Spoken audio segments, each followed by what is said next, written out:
Hello, everyone. Welcome to the YouTube Model Builders Thursday Night General Hangout.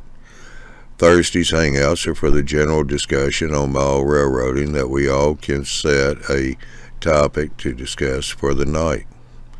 Thursday's Hangouts are the proud sponsor of the Tuesday night presentations, the YouTube Model Builders, eMag, and the YouTube Model Builders live show. I want to say thanks for everybody joining in tonight's show. And here's your host for the night, Johnny Reb of Southeast Rails.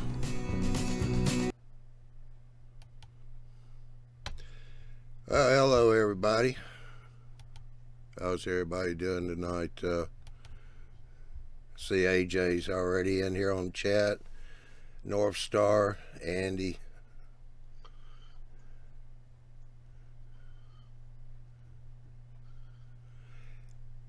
Who we got on panel tonight? Let's see. We got Time Warp. We got Ralph. We got Newcastle.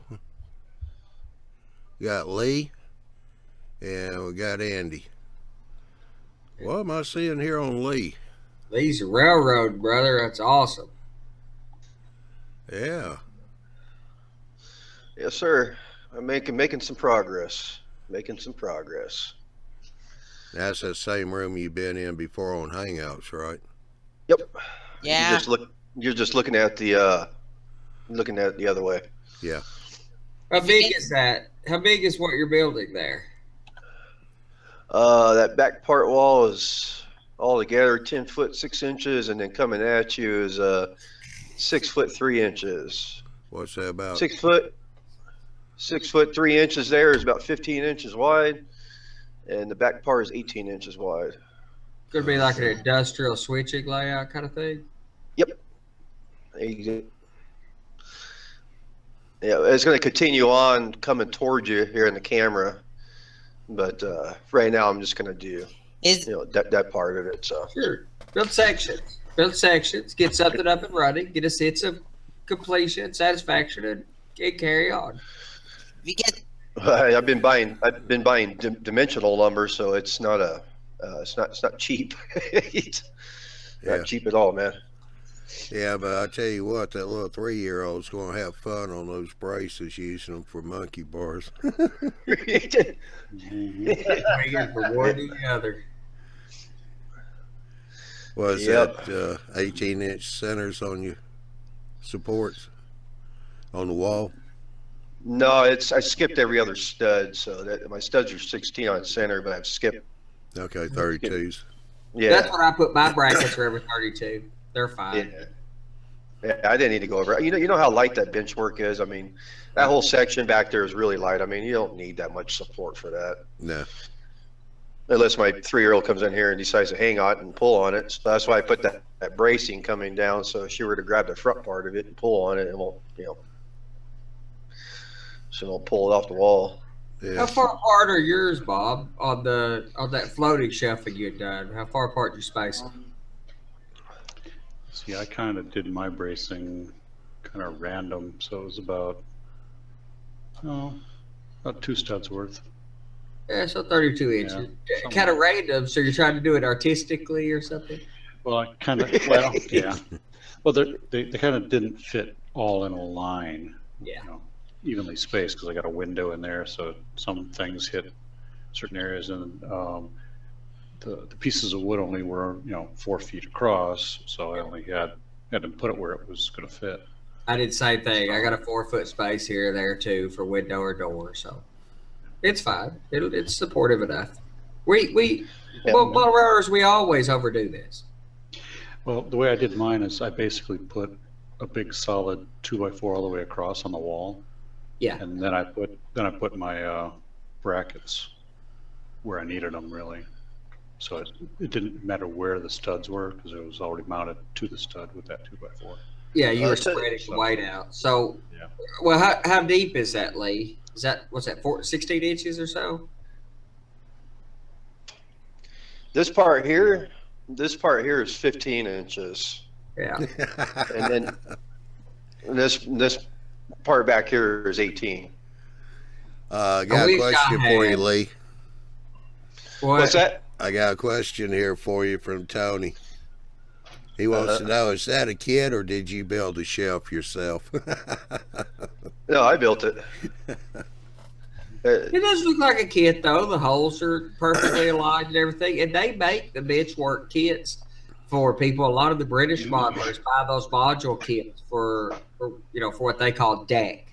But not us Americans, man. We tear into some tools and build it. Well, I got in my garage. Half of my garage is kind of a wood shop, so I got a drill press and I got a woodworking table and a skill, a table saw and all that stuff. So. Well, what's with everybody hanging everything on the wall? Does anybody like build tables anymore? Like No, House is more sturdy. not since '75, brother. The house is more sturdy, so mount it to the wall. Well, it's the it's thing. part The thing is the floating look. It's the floating look that I'm going after. I think a lot of people do go after the floating type shelf, Yep. no legs. They're perfect for the way real railroads run. If you're trying to capture that like the real railroad, forget prototype because that has a tendency to take rivet counter. But if you want it to be very like the real railroads are linear and straight, and so going along the walls is the best use of the space versus a table, which is more conducive to. Oh, those are solid. And it doesn't. Yeah, have say that's It doesn't have to support the prototype. like that, Andy. As I was trying to explain, I went downstairs but you left already the other chat. Mhm. So That's it was like the Bob, man. I watched some of his videos. He's done a complicated floating shelf layout. Yeah, I did. I saw He went all this out. example. I saw So this example. I got it right. So what happens when you want to do a loop? And you can't. If you just go along the walls, how do you guys do a loop? I'm not doing a loop. I'm doing a point to point. It's just gonna be a switching layout. On mine, I don't- we often build peninsulas, which are very table-like. They're a table that's pushed against one wall, so it's not. I was half joking with you about we don't build tables, but peninsulas and put a loop in it. I'm putting a stack of helixes at the end of my peninsula, and it has loops in it and such. But real railroads didn't do a whole lot of loops. It's pretty rare. Thank you. Yeah, or we use a lift bridge on model railroads. Lift Yeah, bridge, go all the way truck around the under wall. bridge. Yeah, mine goes over. There's my loop. That's a loop. Hey, I don't know what railroads you guys model after, but I model after the Pennsylvania Railroad, and the horseshoe curve is the biggest loop I've ever seen. Oh, absolutely. But the horseshoe curve is absolutely famous because of how rare a curve of that type is. A 270 plus degree radiant curve is so rare, but boy, the space you'd have to do the horseshoe with any justice, you'd have to have a basement just to do that wood seed. But Take up the whole basement. yeah, it's gorgeous though. So There's is it Tom? 3 of them in Pennsylvania. There's 3 of them. One on San Pat, one on the Western Maryland, and one on the one on Pennsy. Well, I mean, it happens. You get places where it's like that. I've got. These mountain railroads do that stuff a whole lot. This is what I'm modeling here. It's a complete, loop. You could do that on a peninsula and do it justice. Go out with where the track circles out around. So mountain railroads do a whole lot of that curving stuff, but Lee models the West, where they turn the curve every 600 miles. Right, Yeah, but how do you guys? All right, so you guys strictly do operational trains. You guys don't make a loop. So if you just wanted to run a train on your main line, you could not do it. Correct? I can. I won't be able to. Depends on I who won't be you're able to do it talking on to. mine. Okay, I won't be able to do it on mine. I don't care about the continuous running. yeah, on mine, I can do loops. Actually, my main line is a loop because I can turn my trains back into staging. like that. And my branch line's a loop because my dad's a looper. Though, That's not a nice thing to say. Okay. So- Mine will end up having a Nobody's really answering his question. I agree. If I have a shelf layout myself, and I don't use styrofoam as my base, I use plywood. yeah. I have 2 loops. I have one where my engine facility is, so that loop is like 5 feet wide, 5.5 actually. I also have a helix, which is the other loop. And if you can imagine a dog bone sort of bent over on itself, that's the shape of I do this in 20 feet by 10. So I can run continuously.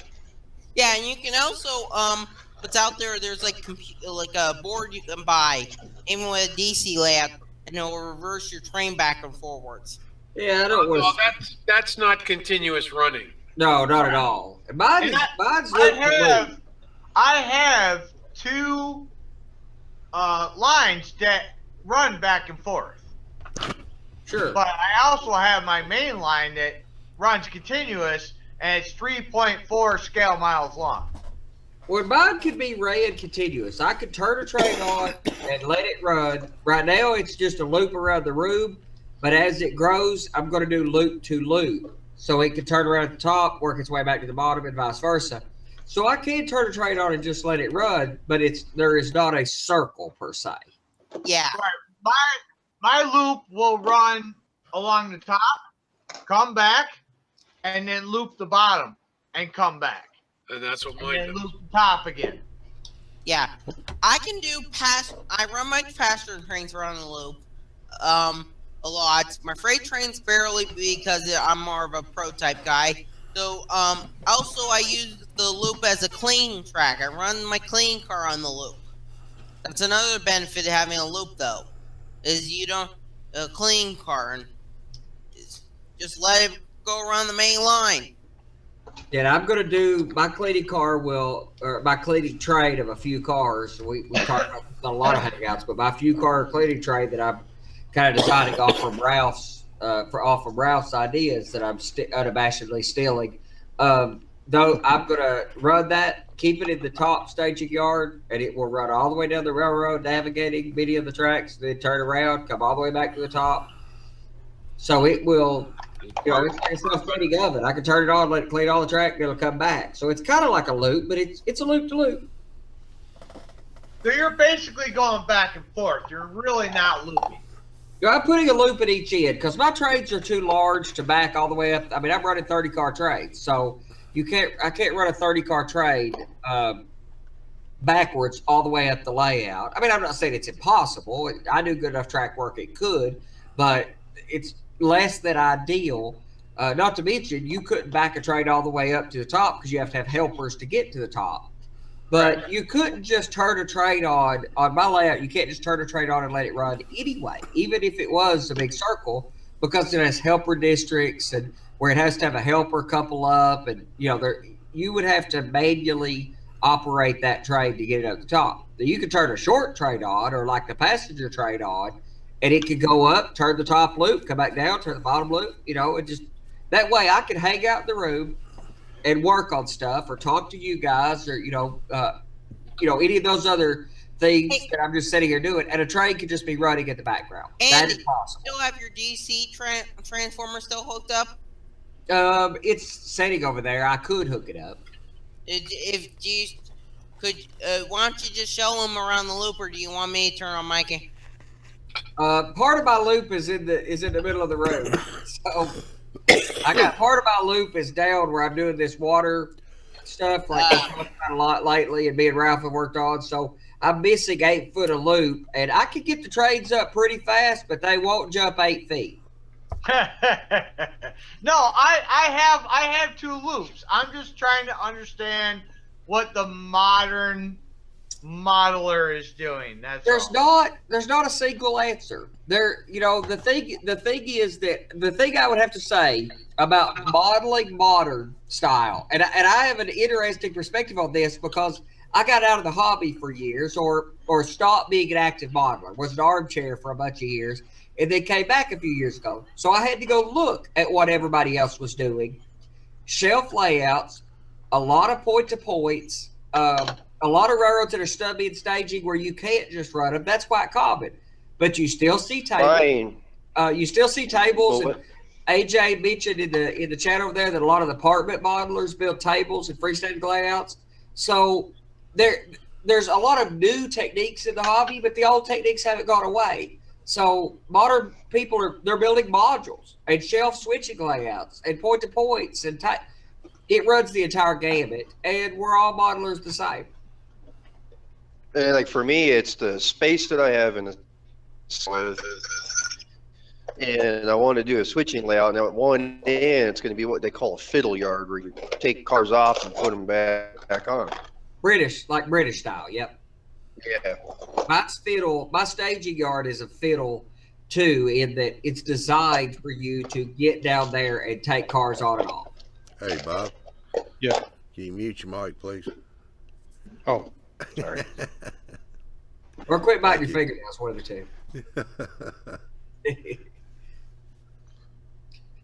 But it runs the gamut. Some of us really like continuous running. That's build the track. It all depends on the person. Well, and build the track. I got a telephone call. I'll be back. Yeah, it depends on the person. It depends on the room you have. It depends on what you're trying to model, too, because modern railroads, like Andy said, are more point-to-point than they are anything else. People like to run like the real railroad. And a lot of people don't care about operations at all, and they just do loops. A lot of people just care about operating, but they just care about switching. I like to operate, but I like to operate road trains, open running road trains. That requires long main lines, loops, staging. But Bill, the track planner, has said it on numerous shows, and he has a good perspective on what the hobby's doing at large. And he showed, I don't know, 40 or 50 track plans through magazine articles, eMag articles to various shows, and we've seen the entire gamut of layouts like Bill Graham's Big Bill's layout that is a point-to-point, no continuous running. He didn't care about that. To many layouts that do have continuous running, but it's not a critical part. So yeah. All right, here's another one here. Linux Smarts, how you doing? I think this is the first time he's been in here. Linux guys, yeah, man. He said, I have a folded loop so my son can run continuous. So yeah, that's another reason there, is to let your kids be able to run the trains round and around. And it's the opposite for me. It's to let my stepdad run around loop to loop. Bill, I didn't know you were a Linux guy. That's awesome, buddy. We have to catch up on Linux sometime. Here, check out that link I just sent you. That's my layout. So I can run loops, but I can also run operations while the loops are running. And that's one thing I do too. I've done before is I run the main. I have two different lines here. I have a branch line and a loop line, and I can run a passenger train on the main line, and then I got my freight crews out on the branch line switching the industries, or me switching the industries.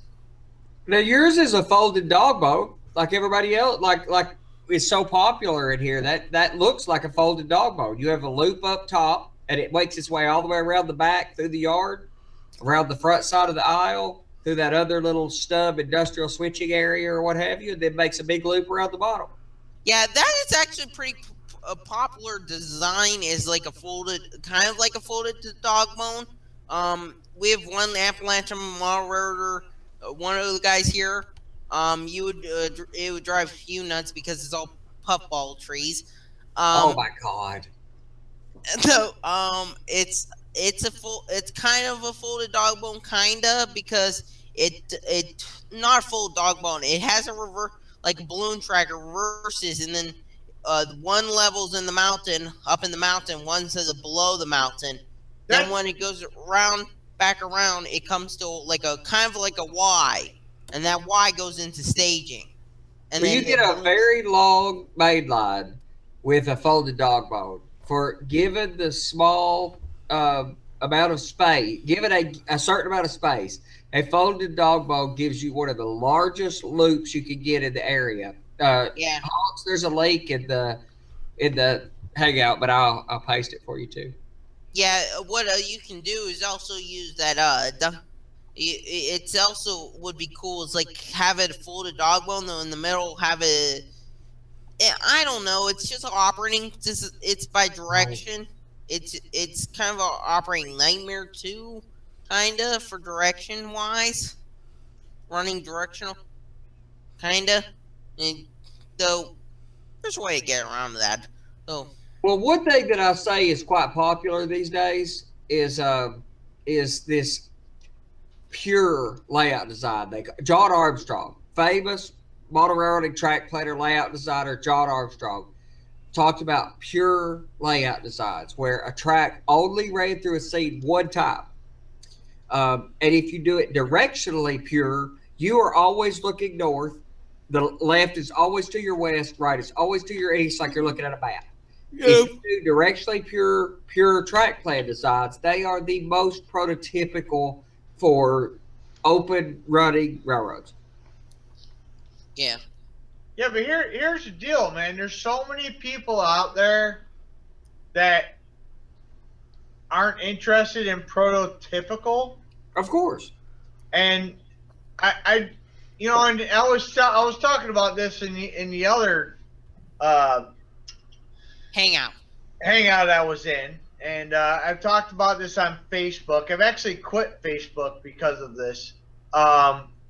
So many prototypical guys push the prototype on the entry level guy That's that horrible. you lose interest. And Absolutely.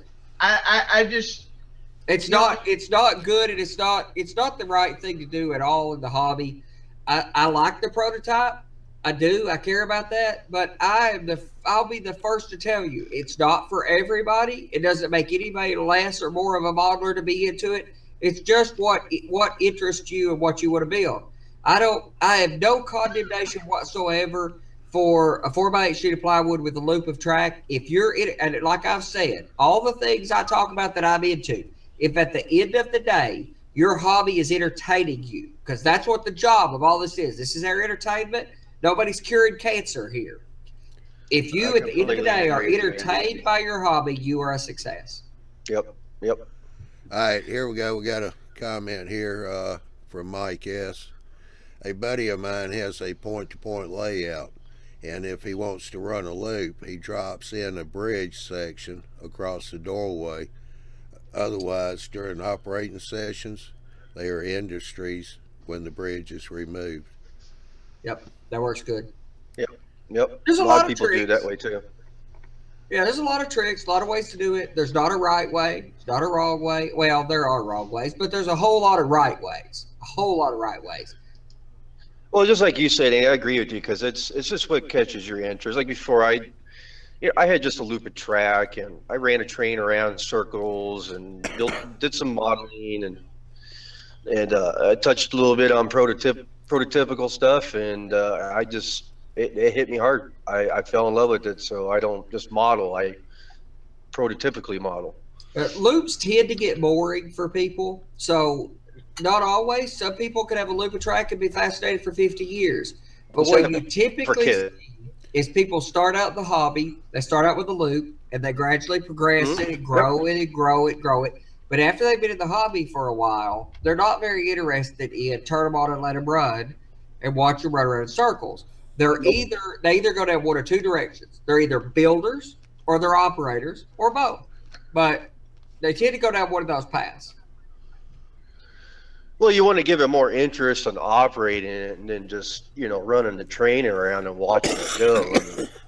Kind of like, just like playing I don't know, video games, I guess. Some people like to play video games, some don't. Some like to play adventurous games, some like to play, shooting games and so on. So, people have different way of looking at model railroading too. Some like to run a train in a loop and just model scenery, and some people like myself or you like to prototypically do things.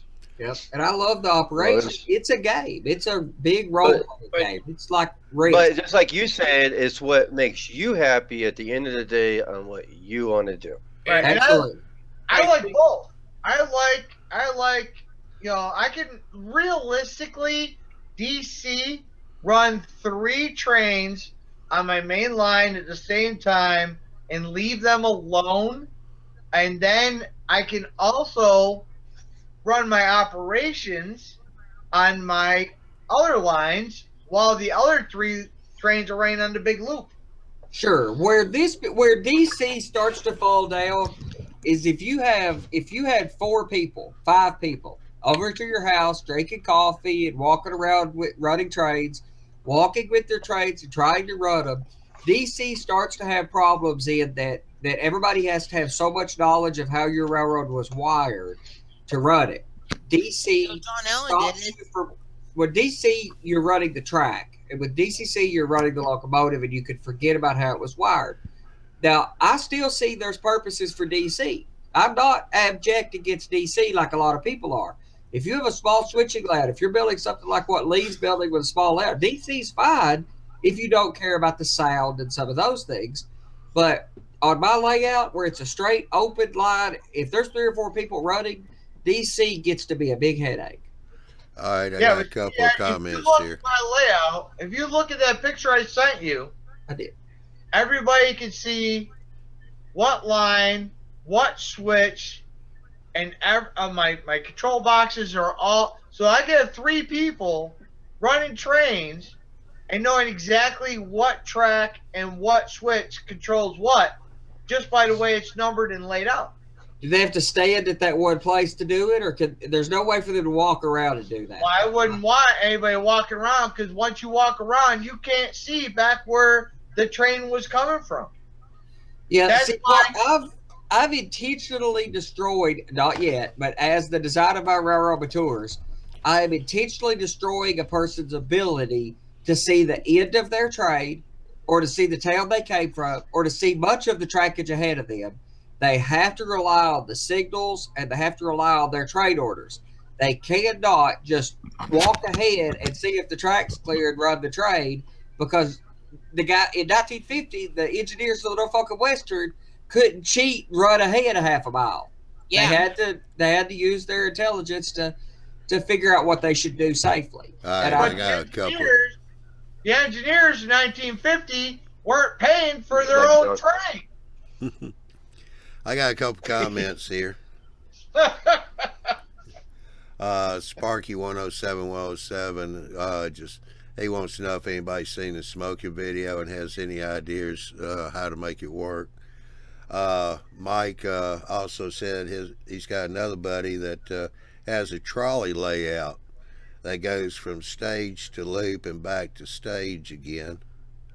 And Sparky's other comment was, I think all layouts should be a loop, just bigger as the hobby grows. Add switching later, but some days just want to run a train, want the train to go. That was Yeah. one of my big arguments. One of my stepdad's arguments when I wanted to go point to point on my one line. He had me make it into a loop on the other line too. Well, here's one y'all hadn't touched on, and it was real popular back when. That's figure eights with switching operations. Figure eights. Yeah. Figure eight. What are you thinking? Let's say that's That was back when I was a kid. I had it set up on the floor and the carpet. Now, my Me too. grandfather, when I was 8 years old, would not build me a figure eight. Good for Never, him. ever would my grandfather build me, and I asked him too, and he said absolutely not. Yeah, leave it up to the ice skaters. Leave it up to the figure skaters. to do Yeah. it. Figure eights used to be quite popular. I've seen them go out of favor.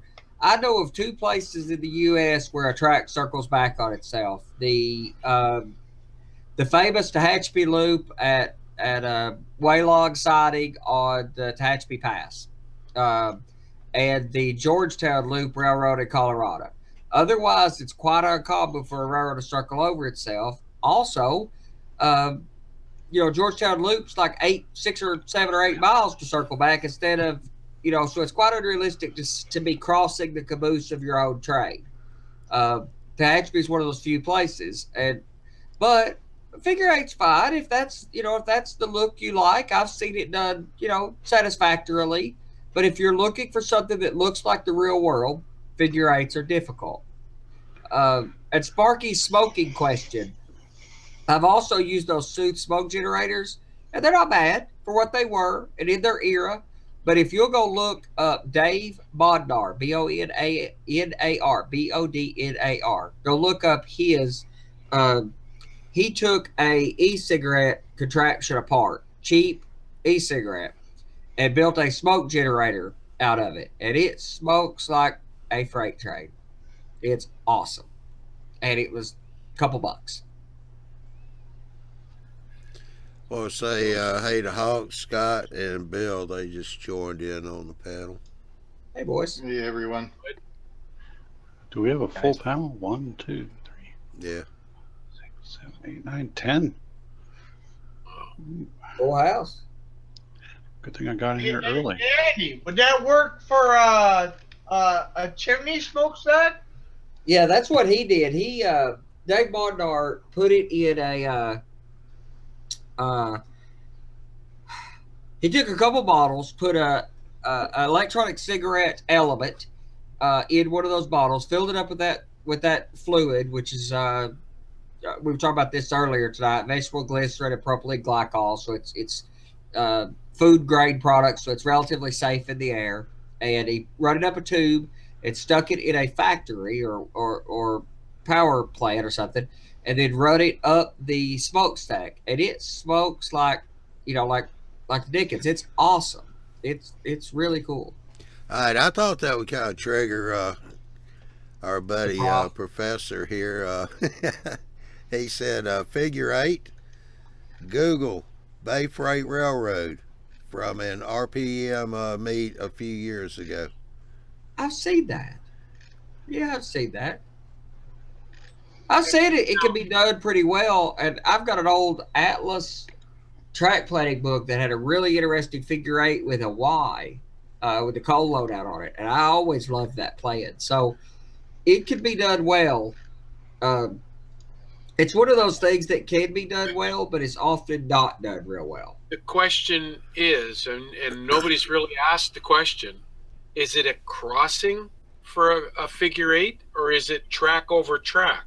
Oh, I'm always assuming it's track over track. I mean, all right. Well, Mike S here, he said eights are cool only if your train is long enough to just clear both ends of the train at the crossing.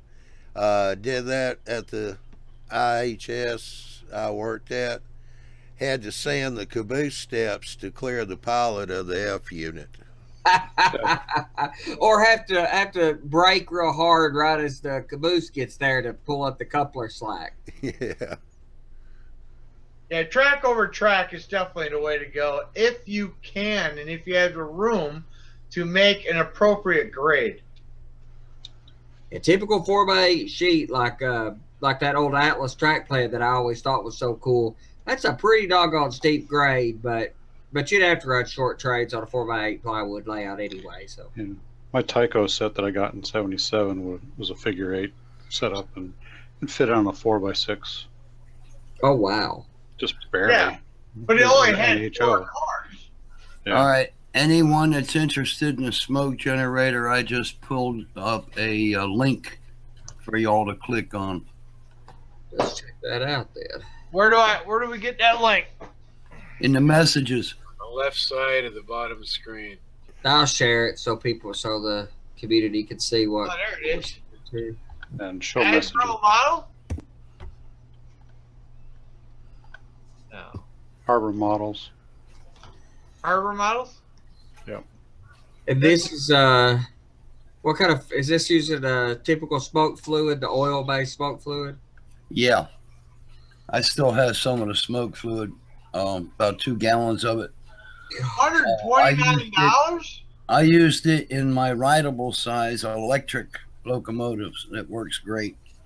Yeah, you could never produce that much smoke with an e-cigarette unit. Oh yeah, okay, that's pretty boss.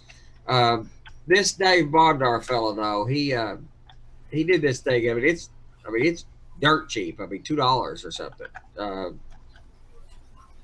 Check out the video. Yes, he's got a couple videos on it. I'm gonna show one of them. No, They're I mean just- on this Harbor Hey, Freight. would you put that link in the chat, please? Sure. I already have. I'm not spending $100 for a smoke unit when I have 8 buildings to put them in.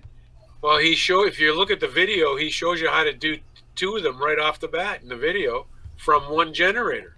Yeah, you could use a capture box, so you could do.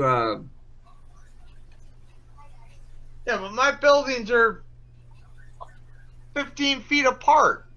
Well, that gets to be tougher, but you could put a smoke jet doing it this way with an e-cigarette element. You could do a smoke generator that smokes like that, smokes like a champ, and it's going to cost $2 a building or something. Right, that's what I thought. You know, I got 5 buildings. They're each one are 15 feet apart, and there's no. You're talking $500, $600. No. You can still do it with piping.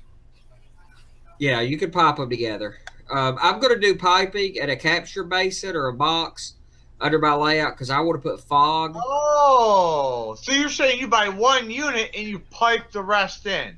Yeah. Right. Put it under a funnel or something like Take a look at that. the video that's on that website. Oh. Right where the price is. There's a video there. I did not see the video. I'm looking. Video. Yeah, scroll down. I'm scrolling down. I scrolled all the way down and I don't see a video. Yeah, I'd use 5/8 flexible tubing. There it Boy, is that right thing Now, smokes watch- like a watch champ. When he gets halfway into the video, he puts a Yeah, you click on the 12-volt generator down on the bottom of the first page, and it'll bring your video up. Can you? And I'm assuming you And can. he's turn actually that showing down. the video too. So. Oh, you gotta click on the. Okay, there you go. I'm assuming you can turn that thing down because it smokes a lot. Yeah, you that would can. fill up a room pretty quick. You can just put you're running 12 volts, so put you a potentiometer, a regular linear potentiometer on it. You can turn the voltage down so it doesn't smoke as much. Oh, that would be awesome.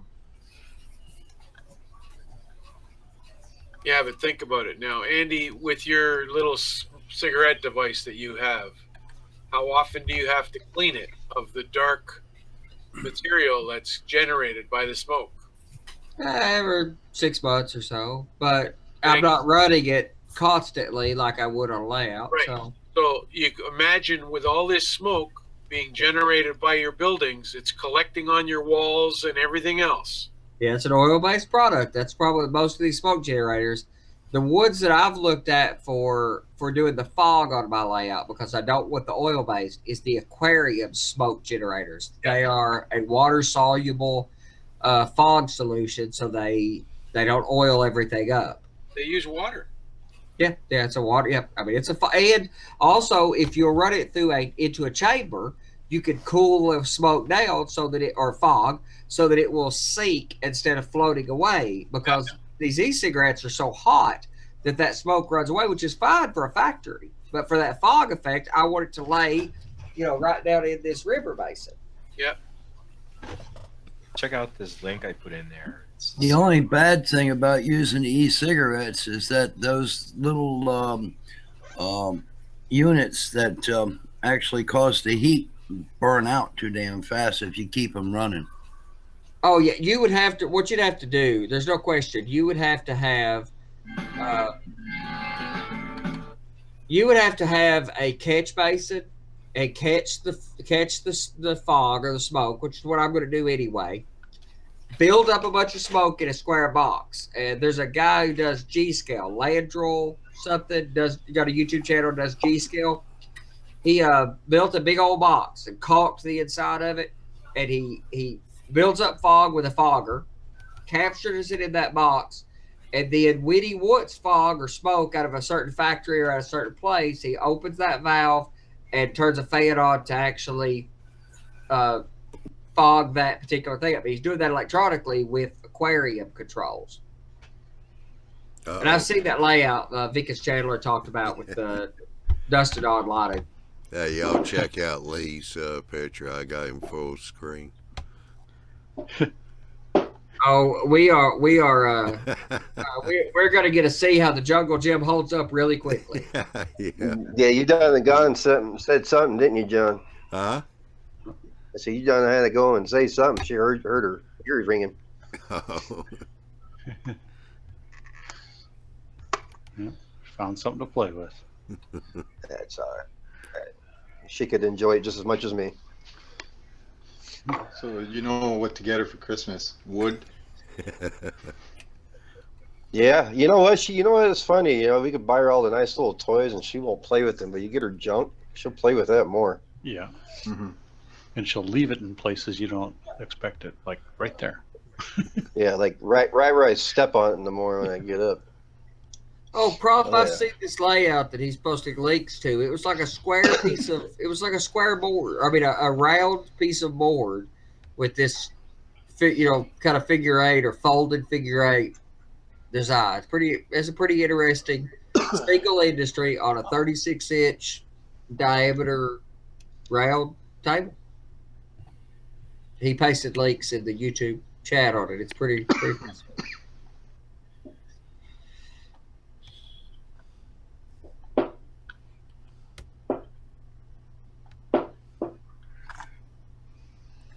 That's one thing I have to say. We could talk about anything in the world, how people model or whatever. We're talking about the norms. There are exceptions to absolutely every rule. There is a way to pull off something and make it work when everybody says that it can't.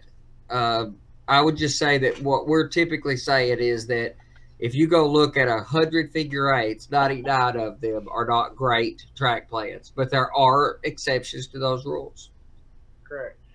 All right. When the show started, I had a question, and excluding foam, and for everybody that is just joining, I have nothing against foam.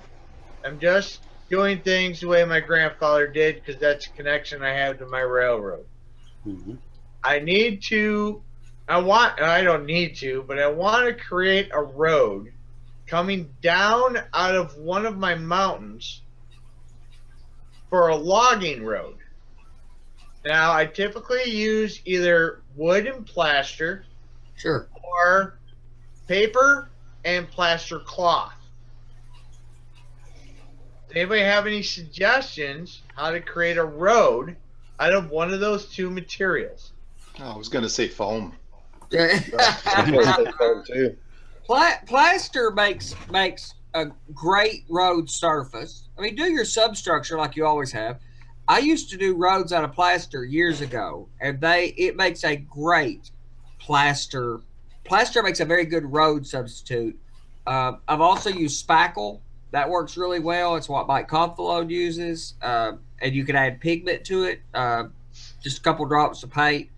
Makes that concrete. And here recently, I've been building my roads with concrete patch because it's already tinted. It already has the texture.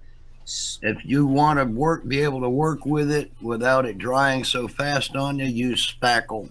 You got time to work with it. You can shape it, you can color it, you can do what you need with it before it hardens. I built a form out of 1/8 inch by 1/8 inch square material and pinned it down. That's Ralph doing. Yeah, but don't forget, I'm not using pavement. It's going to be, a logging road. It's going to be dirt. Dirt road, yeah. So you want to shape it with the tire marks and all. You'll have time to work with it using spackle, which you can color before you put it up there, as versus a plaster, which will dry very fast on you. Not that stuff Ralph was showing. He's got that. It's like 90-minute plaster, and it so you have a lot more working time with it. I always use plaster, but it is not the easiest to work with for building roads. But you can get a great looking road with it. Yeah. Now, how do you use that stuff, Ralph? You have to have a good base. And in order to get the good base, you cut a piece of cardboard, the shape you want it, and collapse all the corrugations so that you can twist the road. And so it doesn't maintain that stiffness. And then you cover it with your plaster cloth and you build it up, and you can put your tire ruts in it as much as you want. But you have to get a base to work with, a solid base. Like styrofoam. Well, that's one way, but he doesn't want to use styrofoam. I'm just messing. You can do it with. There's not a doggone thing wrong with screen wire and plaster. It's just heavy. It's all the consequence. Just don't use drywall mud because it cracks like crazy. Oh yeah. The difference between drywall mud and plaster is a what do they call it, Andy? An isothermic chemical reaction. Yes, isobaric. Drywall mud is just evaporation. Yep. Yeah, That's I why use plaster the, gets. That's why plaster of Paris gets hot. Yep. So I you, use the slow use spackle, So which you is like- not like a regular wallboard paste. No, And if you want to use regular wall mud for your underlying scenery and cover the cracks that are inevitably going to happen with your scenery material or whatever, then that's possibly okay. I've done it before. But for roads and visible scenery and rock work and all that, at least plaster of Paris, if not hydrocal, and I've got some plaster products and dental plaster here recently, and I'm in love with them. That dental plaster is the ticket. really hard plaster. Incredible, but it captures detail. Like, I mean, the texture of the stone is just immaculate. Yeah. I'm going to be ordering some dental plaster and casting. I'm going to cast my own abutments. I bought me a new machine and a CNC router, and I'm going to cut my forms for my abutments and build my CNC lathe out or CNC route my forms, and then pour dental plaster and make my own abutments.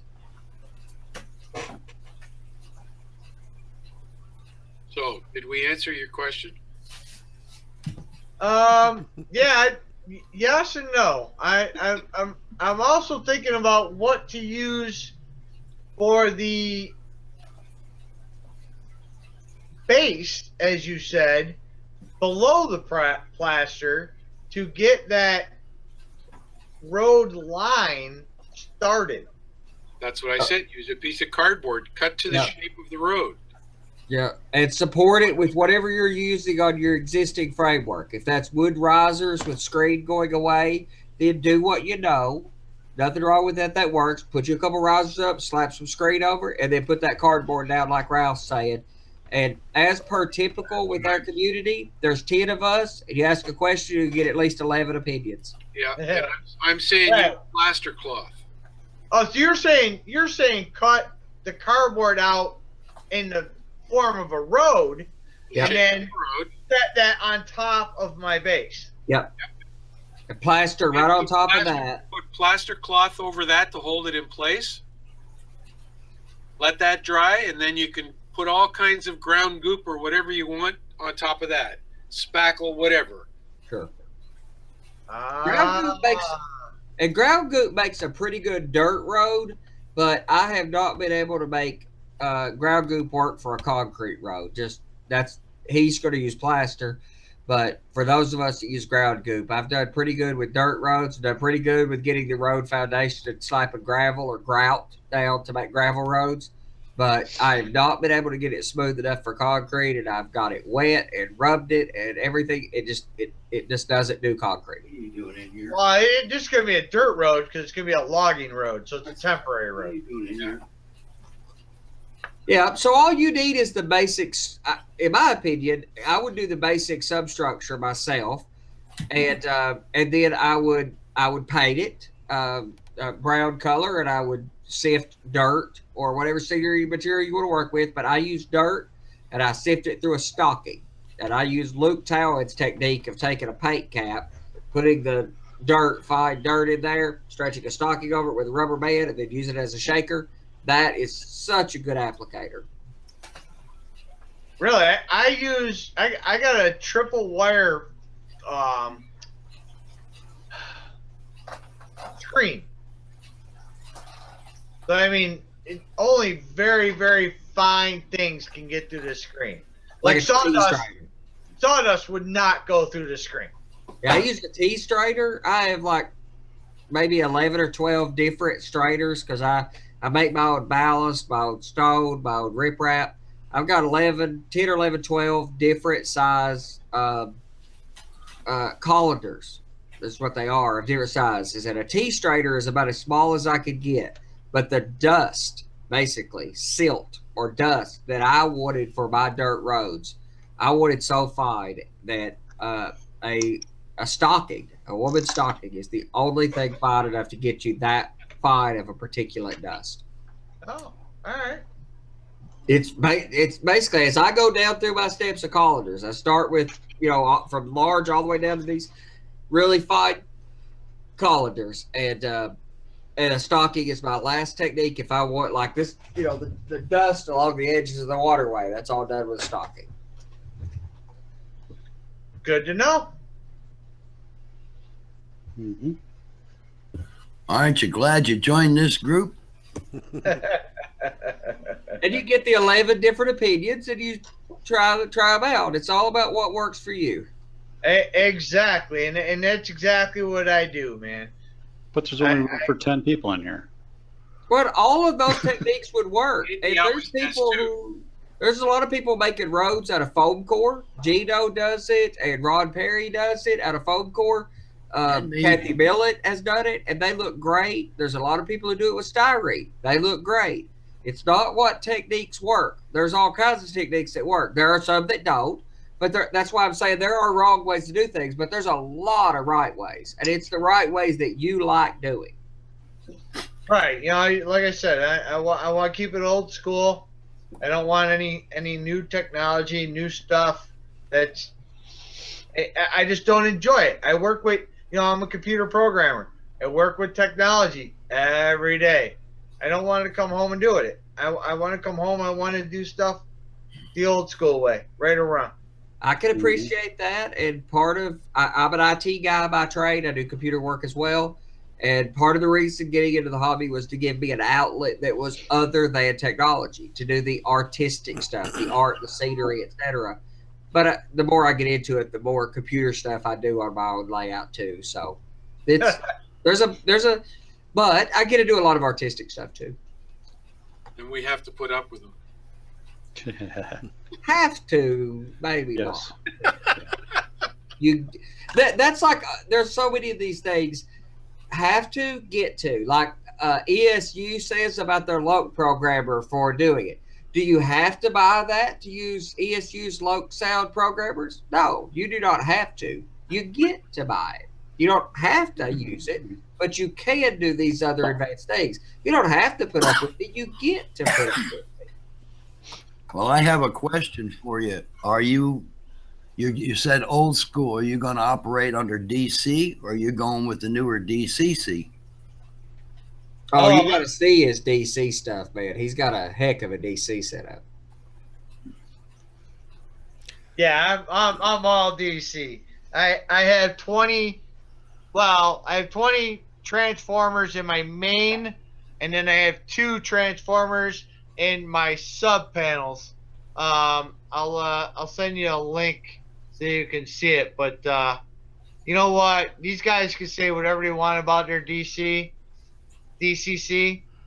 I can control 5 trains in the time it takes them to control 1. Oh yeah, granted. I've run DC for many years. The only reason why I did switch to the newer DCC was more for ease of operation. where I could control it by myself instead of having 3-4 people run the yards and everything else and double lining switches and so on. Because it can get hectic when you get to a block where your DC has to change and your speeds aren't matched and so on and so on. And walk around control and turn out control. Exactly. There's benefits for both ways of thinking. Neither are right. It's just what fits. But you can get really elaborate with DC systems. But how many miles of wire are you running? I got about 2 miles right now. And counting. And counting. Yes, and counting. I have 54 blocks, and obviously each block I run direct wire from the transformer to the block. If you get very complicated with a lot of operators and a lot of stuff, generally speaking, you need to know way too much about electricity for the average person. If you're pretty electrically savvy, you can do complicated stuff with DC, but it's really hard to do complicated stuff with DC. Big Bill has got a question. I think it's for Time Warp. Yes, he does live in New York and it's Syracuse. Right, Tom? I'm in Rochester, New York. Rochester, excuse me. Oh. Hey, I just posted a link. If you scroll all the way down to the bottom, you'll see my wiring. Yeah, Rochester. I got a friend that lives up there.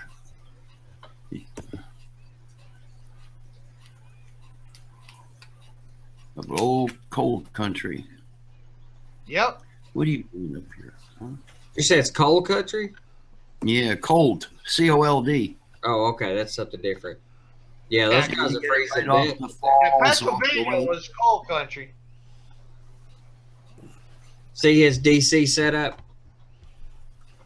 Yeah, scroll all the way down to the bottom. Yep. But it's an impressively done DC setup. Very well done. I've also done these things. I cut my teeth on electronics as a member of a 20 by 80 foot layout that ran 10 trains that was DC. We had a dispatcher, though. So you were going to run multiple trains. The dispatcher had to control the blocks because we wanted walk around control. And yeah, but see, I did things a little bit differently. Sure. So, it's well done. Well, my first idea looking at this is, oh my God, that's what I used to have. Exactly. All those terminal strips and all that copper. Yeah, let's be honest. There's not a lot of people that could wire that. Not anymore. I tell Not you, anymore. used to people were pretty savvy, but used to you could go to the local Radio Shack and the 75-year-old feller down there would hook you up with the toggle switches. But that day has come and went. Yeah. You got HO, right? Yeah, it's all HO. Like, you know, in every block has its own 5 amp circuit breaker. You use a ringer to trace your wires? No, I have everything numbered. Oh, okay. Is that I not see. using Yeah, brass rail, are you? all your pairs are numbered. Yes, all my pairs are numbered, and each table, each 8-foot table, has wire blocks. So that way, if I ever have to take it down, my grandpa, you know, he did the same thing. If you have to take it down, you just drop those wires, you pull the tables apart, and you take it away.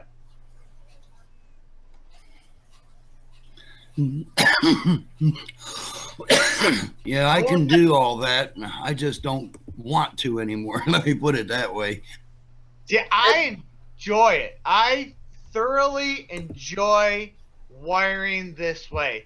And just hooking 2 wires up to this entire layout and putting your, what do you call them, boosters or extenders or whatever you call them now. And that's just not fun for, it's just not fun for me. Well, So my prime question would be, and I'm not trying to get personal, how old are you? I'm 45. Okay. At 55, you're going to be cursing yourself. At 65, you'll wish you never even started this. And anything older than that, you won't even want to go under the table. Well, you know what? I'll have to disagree with you because my grandpa at 85 still crawled under these tables and never regretted one thing he ever did. But that's him, and I'm only guessing that it may, because of today's conditions, like today, as opposed to when your grandpa was doing all the wiring and so on. Times have changed, and I have a funny feeling you'll be cursing yourself. I know I did. I did that with my first layout. And I don't think one is more or less complicated than the other on any large layout. If you have a large DCC layout, you're not going to hook 2 wires to the track. You're going to have bus lines and feeders and boosters and circuit breakers and auto reversers and block detection signals. Look at Troy's wiring. Look at Troy's wiring. Just on that new layout he's building. Right. Troy's a great example of that. They're both complicated. They're different technologies. They're done differently. They're equally as complicated. They have an equally complicated skill set required to understand each one of them. And there's 2 different approaches. But you've got to think about what the end result is. With DCC, walk-around control is very easy to attain. With DC, that's complicated. However, there are benefits to both ways to do it. With DCC, you get benefits like sound and these other things with the advancements of technology. But with single operator layouts, a one person, 10 trains or not, one person running DC works absolutely fine. With multiple operators, multiple trains, trying to walk around with your trains, DC gets unwieldy complicated to the learning curve, not just to maintain it, not just to build it, but to operate it. And Lionel Strang explains this.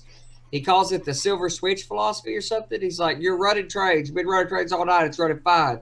You get to a certain point and it all falls apart. And it's all because you didn't go walk over here and flip this silver switch. That's how railroads used to be. And I've operated on many. I've had quite a few of those silver switches. With DCC, you can eliminate a lot of that. Not all of it. It's not perfect. It's not a perfect technology either. And it's just different.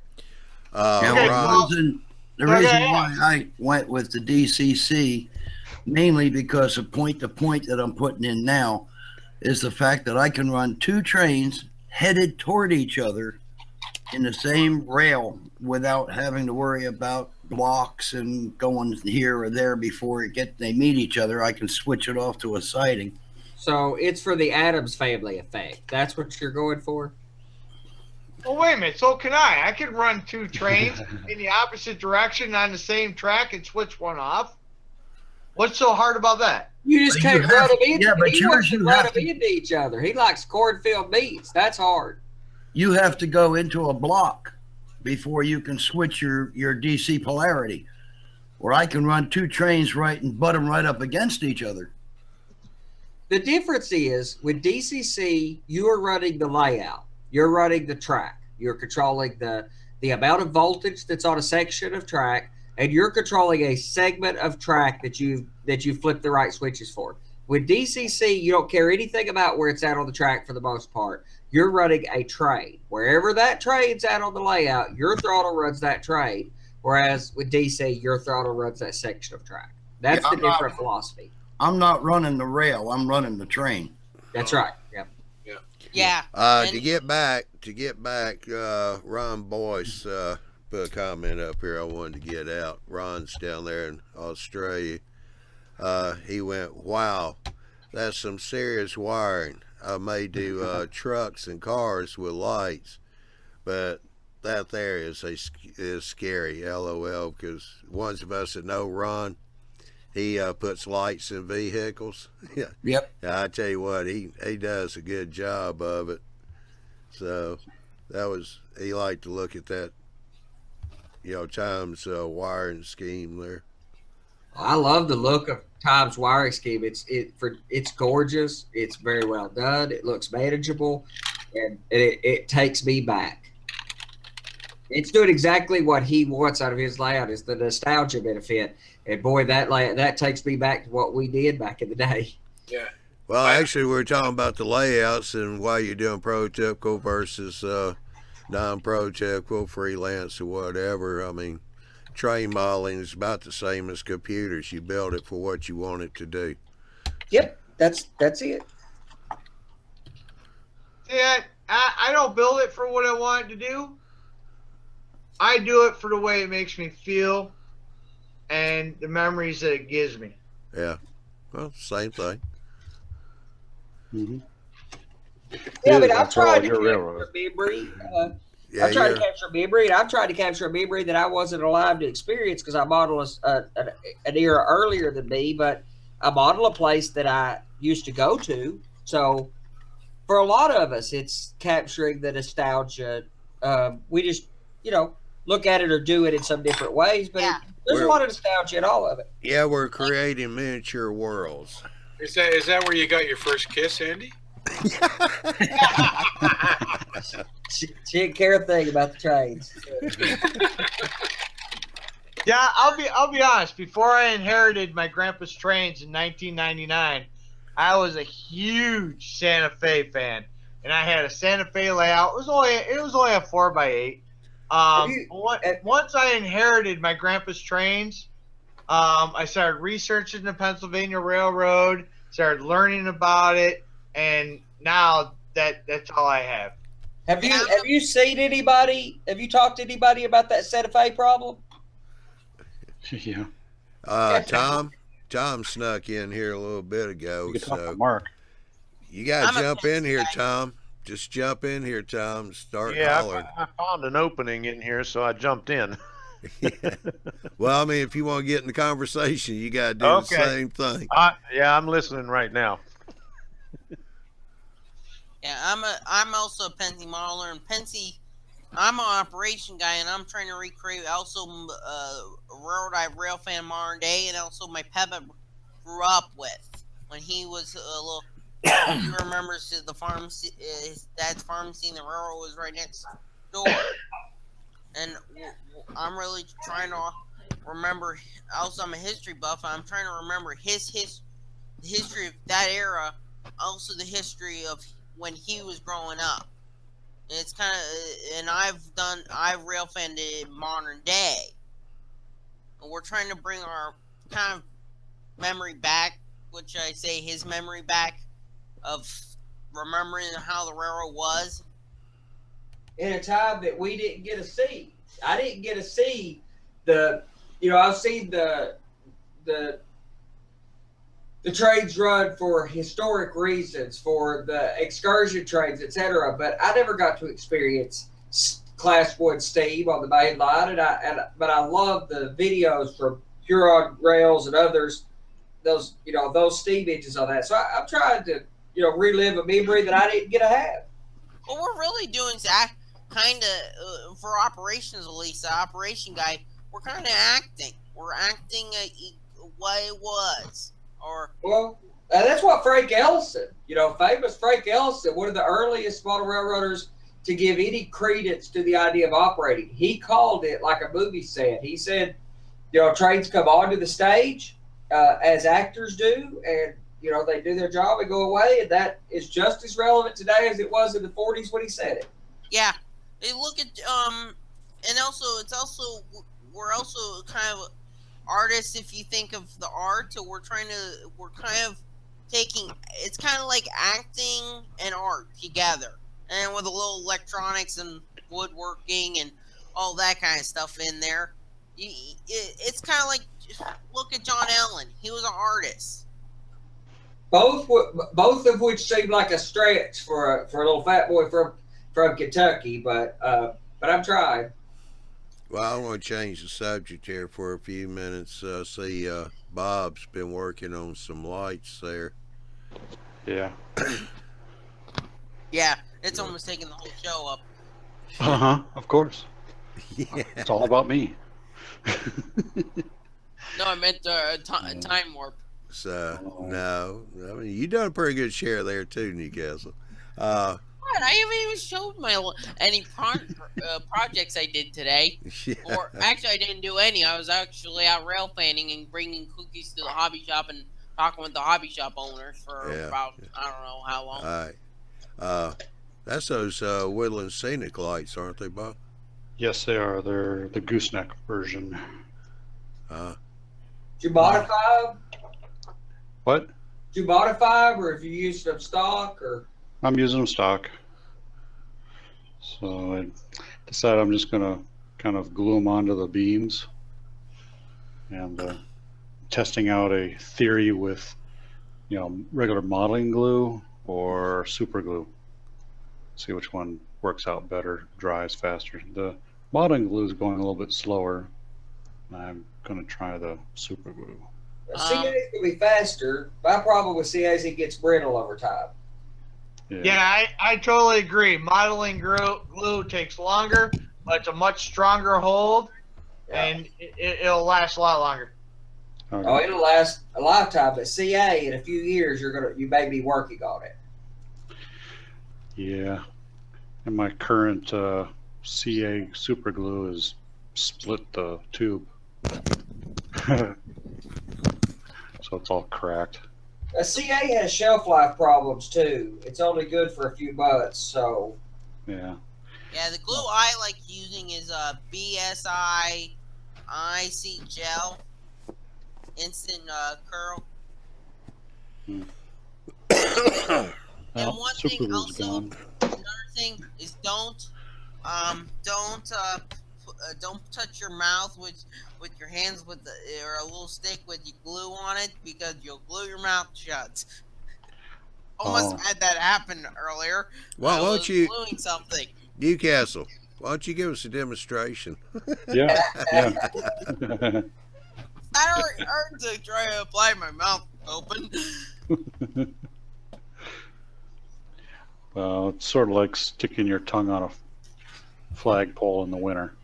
Yeah. I noticed you. I noticed you run the wires down the beam. Yeah. How are you gonna? Are you taking them straight through holes, or are you gonna run them off to the side, or what? I drilled holes through the base all the way through to the bottom, so it'll be wired underneath. So each wire's got its own hole to run through. Yeah. Okay. Because a lot of people just run them along the beam out of sight, and then go down the corner of the building. Yeah, I painted the wires a little bit of silver, really just some testers silver thing, kind of looked like conduit, so it sort of works, but I don't think the wire insulation really holds the paint very well. No, it's probably shellac. Yeah. So it does have some on it, so that's all that matters. What did you paint the structure with? Oh, just regular tester spray paint, I think. What are you building? Gloss or matte? Matte. Yeah, matte. You can use a product called Canopy Glue or white carpenter's glue. Love Canopy glue. Good Okay. stuff. If you use the Canopy Glue, it's good in about 10 minutes. It's good to handle. And it glues really clear. Hits its name because airplane modelers put the clear glass on. I use it for doing glass in my or acetate in my building structures, and I done the insulators on that power pole with it, so you can't see any of the glue, even though they're semi-transparent. So. I think I used this Model Master. It's called Africa Mustard. What are you building, Bob? It's a roundhouse. Oh, okay. So I got 18 bays I got to build, so it's going to be Get busy. a little bit of a process here, putting all these lights on first before I put it all together. So you're putting those, whatever those arch lights, you're putting those on the interior with the. Mm-hmm. That's cool. Yeah, so each beam will have, or each set of, whatever they are, beams, rafters, supports, will have a couple of lights on them, and they're You're pretty gonna have bright. one on either side of the beam. I was thinking about one on the front on this side and the other one be on the other side. Sure. So Offset all the way alternate through. 'em. Yeah. You're going to have to make yourself a template so that you can actually do that. So when you turn Yeah. it over, you're not resting on the gooseneck. Right. So just sitting there kind of thinking outside the box as I'm doing the first one. Like, Right on. So yeah. Well, all you gotta do is raise it up really about 1/4 inch and flip it over after this one dries completely. Put a piece of styrofoam under it. Yeah. Which I think I have some of that. Oh, I threw away the small pieces. That's okay. If it's big enough to cover that whole piece, just drill a big hole in it. Make sure the light sits in the hole. That way you won't bend it up. I got a piece right here. Yeah.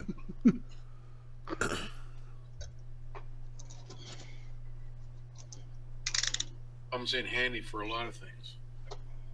Mm-hmm.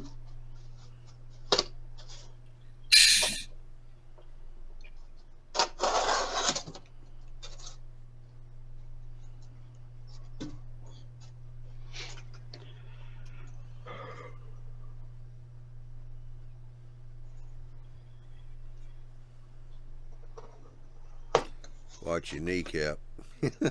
Oh, I missed it. I would stab myself in the leg when I was a kid with a pocket knife during Christmas morning. Best Trying to time open up a box.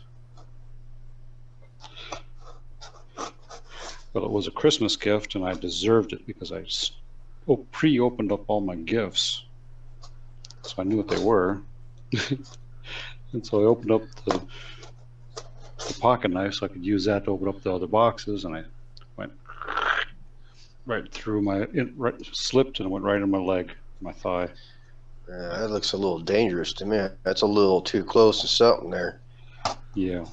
Well, I don't have anything left anymore. No, yeah, I do. I forgot. Okay, GP guys. Yeah.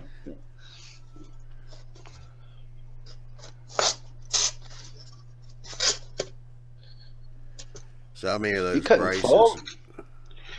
Oh, I think I got 18 of them. 18, 19 of them to do. Oh, so they're just in the center of the building or something all Yeah. the way around?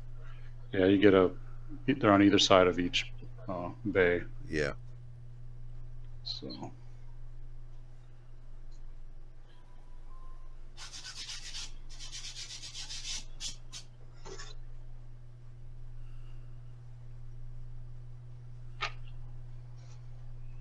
And ta-da. Do yourself a favor, tape it down. Yeah. And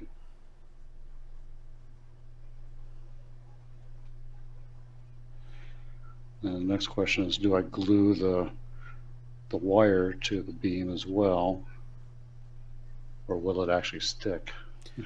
You might want to put a dot kind of towards the bottom just to help hold it. Yeah. Yeah, pull the wire straight down the beam and then Mhm. just put a small dot right there to hold it.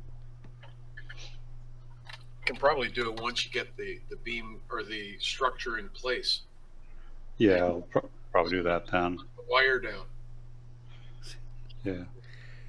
All right, I know I said GP, but I can't refuse this one. This is AJ.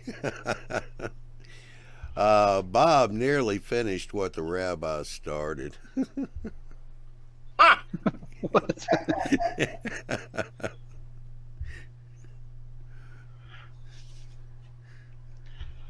Oh, I got a silly rabbi joke, but oh well. Yeah. So that's that plug and play light system. Yep. Or just plug. Yeah, it's just plug. Yep.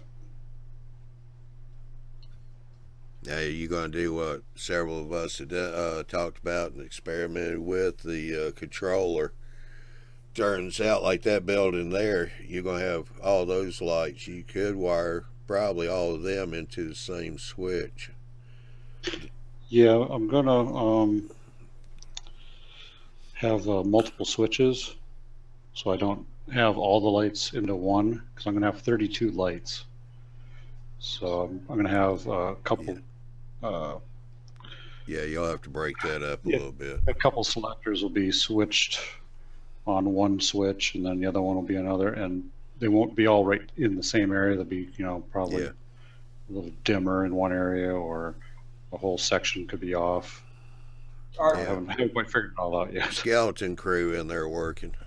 Arduino. Yeah, I was just going to suggest using Arduino. Are you going to have any kind of light change in the atmosphere in the room itself? Like automatic kind of stuff. We put blue, red, yellow, and white lights, and blend the colors. Use Arduino to turn it from daylight to nighttime. And you can also use it to trigger your buildings to come on at the same time that the lights dim.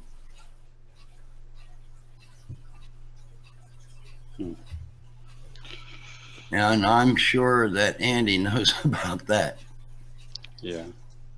Well, the Just Plug system already has everything's just plug it and play kind of a thing, and you can set up toggle switches to turn on certain sets of lights, however you wire it up. Yeah, well, your Arduino boards have what they call piggybacks. It's another board that mounts up and has separate timers on them. Okay. Yeah, you can stack all kinds of shields up on them.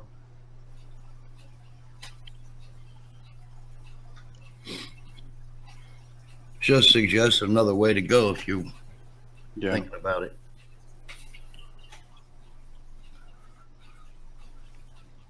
Hey, Clancy.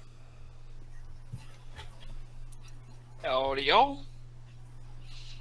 Howdy, howdy.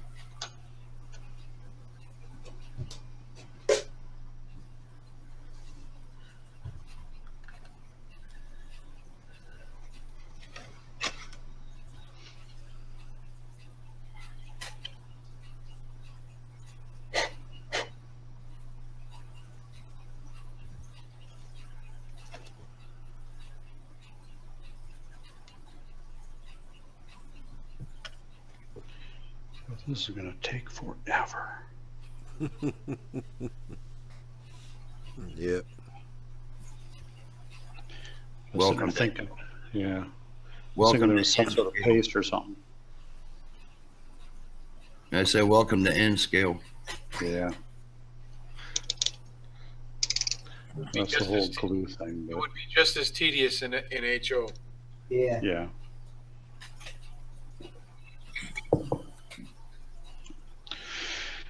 Now let's put some heat on it.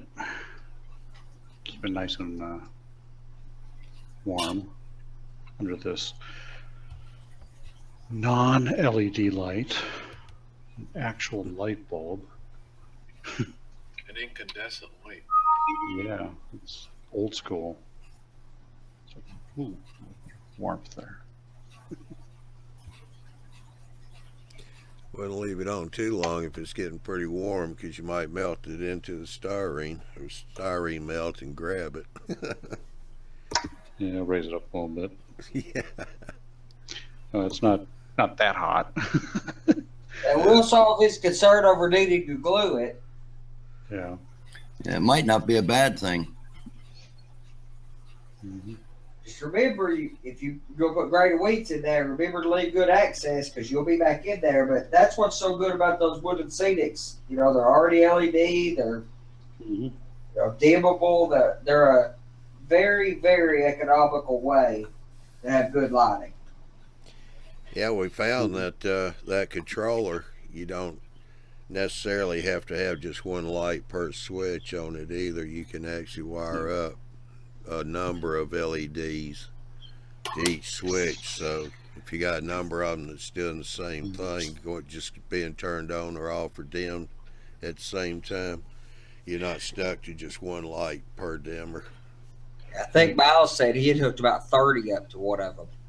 Yeah, there is a limit for from what Yeah. they said on their website. Only, It's something like 30 per controller. So if you had 30 on one, then you couldn't have any on the other three. Or if you had 27 on one, you could just have one on the other three dimmers. That whole pack would take something like 30. Hey, it depends on the bulb, but the small nano LEDs that Miles had, he was doing like 30. I think it was 30. Why use a controller? Just out of curiosity. because they're dimmable. You can dim these lights. Yeah, you can't dim an LED like you can a bulb. So a bulb running at 12 volts at full brightness, if you want half brightness, you give it 6 volts. An LED doesn't work that way. It needs 3 volts or 1.5 volts or whatever it is, but let's say it's 3 volts. It needs 3 volts no matter how bright it is. It has to have 3 volts because it's a digital. But what you do is you pulse it so fast that the human eye can't see that it's not on. And if you want it dimmer, you pulse it slower. And if you want it brighter, you pulse it faster. So just like a TV, refreshing at 60 frames a second. If you want that LED on at full brightness, you can flash it 60 times a second. But if you want it on at half brightness, you flash it 30 times a second or 15 or 10. So, and what that's called is pulse width modulation. And why that Woodland Scenics controller is so valuable for the money, in my opinion. And this is Miles Hell's the guy who actually brought this to everybody's attention about this. It's a pulse width modulation digital circuit for $15. And you could do it with an Arduino for even less, but the time and investment to put all that together, and if you don't want control, you just want them on, then the Woodland Scenics thing is simple and easy and very economical for the job. Okay, but prototypically speaking, as many of you guys are, when would a roundhouse ever dim its lights? It's not that they would have dimmers on them like your bedroom has. It's not that they would. But to get the right look, you may want those LEDs at 3/4 brightness because full bright doesn't look accurate or correct. You know, you may want that. Or you're trying to recreate the effect of an older light bulb where some bulbs are slightly brighter than others, like we used to see with old incandescent bulbs, or they're dirty. You know, maybe over the machine shop, you dim those because they're quite dirty. But I don't think you'd want to run most LEDs at absolute full brightness all the time because they're unrealistically bright. Yeah, that one LED that I have, like this one, is just by itself is extremely bright. Or light the whole shed up with one light. Yeah, so it's getting the full voltage from the transformer capability. So every time I put more and more and more onto the system, it's going to distribute that voltage out to all the lights. So you're going to have that some sort of adjustment to make it brighter or not as bright, depending on the area of the roundhouse that I'm trying to light, or the street lights, or something. And it's not like you would probably adjust in parallel with all your anodes together. Incandescent bulbs can be wired either side. Yeah. Yeah, but an LED is a diode. It only conducts electricity one way, so you have to conduct, you've got to get the anode and cathode on the right side. But they're always marked. They have a little tick on them that you run to ground. So it's, and they'll tell you, actually some LEDs are anode fed, some are cathode fed. So you've got to read about which way they are, or if they're multicolor, they can be fed one way for one color, one way for another. But odds are, Time Warp, and for most of us, we would probably just, not that we would adjust them, but that we would put them in, adjust them, get them right, and always leave them at half power or whatever. Can you put one of those up close to the camera? Oh, let's see. If you got one loose. Because I want to put, I've got a few power poles I want to put the light on, and I'd like to hide that wire. Well, I'm not going to hide it. I'm going to run the wire down the pole. I've got a entry light open. A yellow LED will simulate an older style light bulb than a bright white. Sure.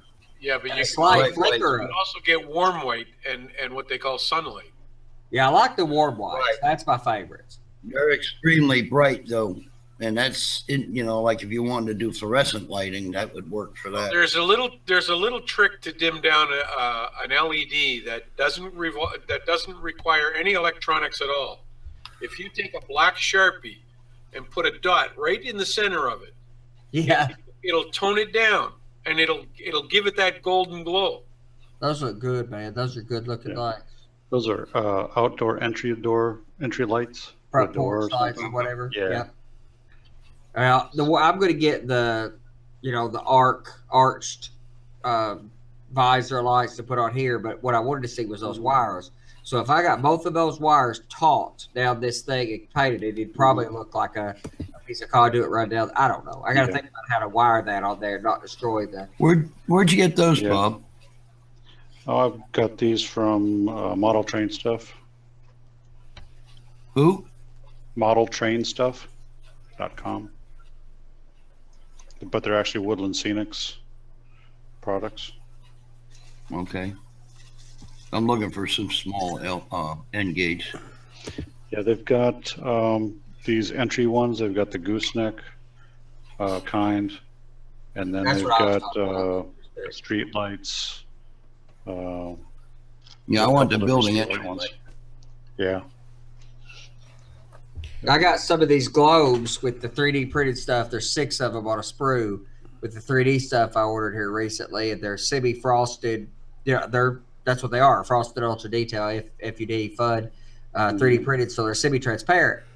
So take that little nano LEDs, those little really small 2020s or something LEDs, and feed one of those to the back side of it, file it down flat so you get a light pipe effect. I'm going to use those for front porch lights on the ceiling of the front porch and some of these structures. Yeah, I was talking about lanterns. I was talking to Edwards recently about maybe future. Hang on, Bob. About designing switch lanterns. Those look great. Yeah, I like street lights. those. Yep. Yeah. And they even painted the Wrong wire going style. down the pole. Yeah. Wrong style for my era, but Yeah. they're nice. Yeah, they'll be nice and bright. They have some what look like gas lamps as well. Yeah, they do. I'm gonna. That's more what I need. Yeah, They I'm got gonna quite put a these out few. by the turntable. Light up the turntable area. They got a pretty broad selection from modern to, even in their, kind of historic looking gas lights, there's several, the 3 lamps per, on top of the singles, they got a pretty good selection and they're a really good line of products. I really have to say Woodland Scenics has upped their game recently. And not that they haven't always been a great company in the industry, but in the last little bit, that series of water products they come out with, Yeah, I saw that at the Train Fest. gorgeous. Oh yes. You can pour up to a ½ inch deep per pour. So Yeah. you can pour a couple inches worth of if you needed that. And they've got multiple techniques for doing it's not just a one size fits all. They've got, 3 bases and 3 or 4 different wave types that you can make, and then all the pigments and you could have done that stuff with Envirotex or Magic Water or something before, but it was tricky. Woodland Scenics made it easy. How much have they announced the price for them? Everybody see these things? I've just bought those. They're awesome. Is that Intermountain? No, I bought these. I don't even know where I got them from. They look But like they're HO from 1980s, yeah, they look early like 80s. No, they still it's like make yard those lights. now. From LifeLock or somebody like that. I had No. those. They weren't Tyco, but they were somebody like it. Those ones there are European. You can tell by the pole. Okay. Yeah. I remember those. They were real popular back in the day, though. I got a bunch Are of those metal? Are those metal or plastic? these are metal, and everything else is plastic. They still make those because I just bought them from a train store in Massachusetts this January, and I actually emailed the manufacturer of what the voltage regulation was because they didn't have regulators on them. No, these are incandescents. You just plug them into your 18-volt AC power supply. If you're one of those DC guys. they still make that exact same, but with LEDs now. Yep. Yeah, 18 volt would be a real spotlight. Yeah. You drop it Yeah, down with extremely bright. Yeah. Yeah. That's what that was, a yard lamp post, Yep. Right. yard tower. And I What have, it helps this time of year too, help warm the layout room up as a side benefit. So yeah. Yeah, on my big layout I had when I was a kid, I had all these lit up and, turned all the lights off in the room, and it was pretty awesome. Yeah, I actually, because I'm a Lionel, I don't like the Lionel spotlight towers. I go with Marks, and they're, how many years have they? Post-war. That's a post-war product. Still good, best thing out there in O gauge.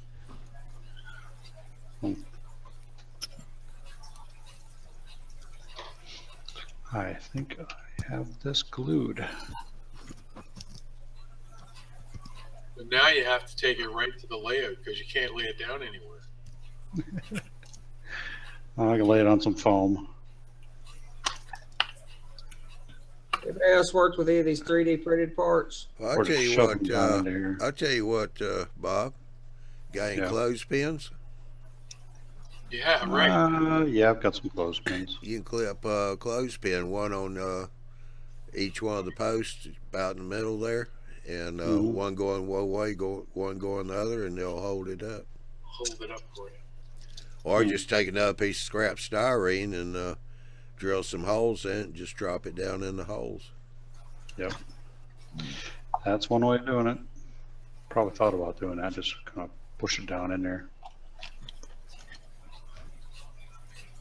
Snap. Watch you don't break it. Yeah. That would stink. When I glue things like that together, I like to put wax paper down so it doesn't glue to the foam or anything else I'm working with. Well, wax paper works really good because if you're working from a template, like with some of the wood kits that I've done, I'll put the template underneath the wax paper so I don't destroy my template, and I can glue right on top of the, thing. And I've got a big sheet of square of Homosoap, and I'll tape the paper down, tape the wax paper over top, and then work with the wood parts and pin them right down through the Homosoap, peel it off, throw the wax paper down, put another sheet on, and do the next one. Exactly. Do any of you guys still use Homosoap for your tabletops? I do. I've looked for alternatives.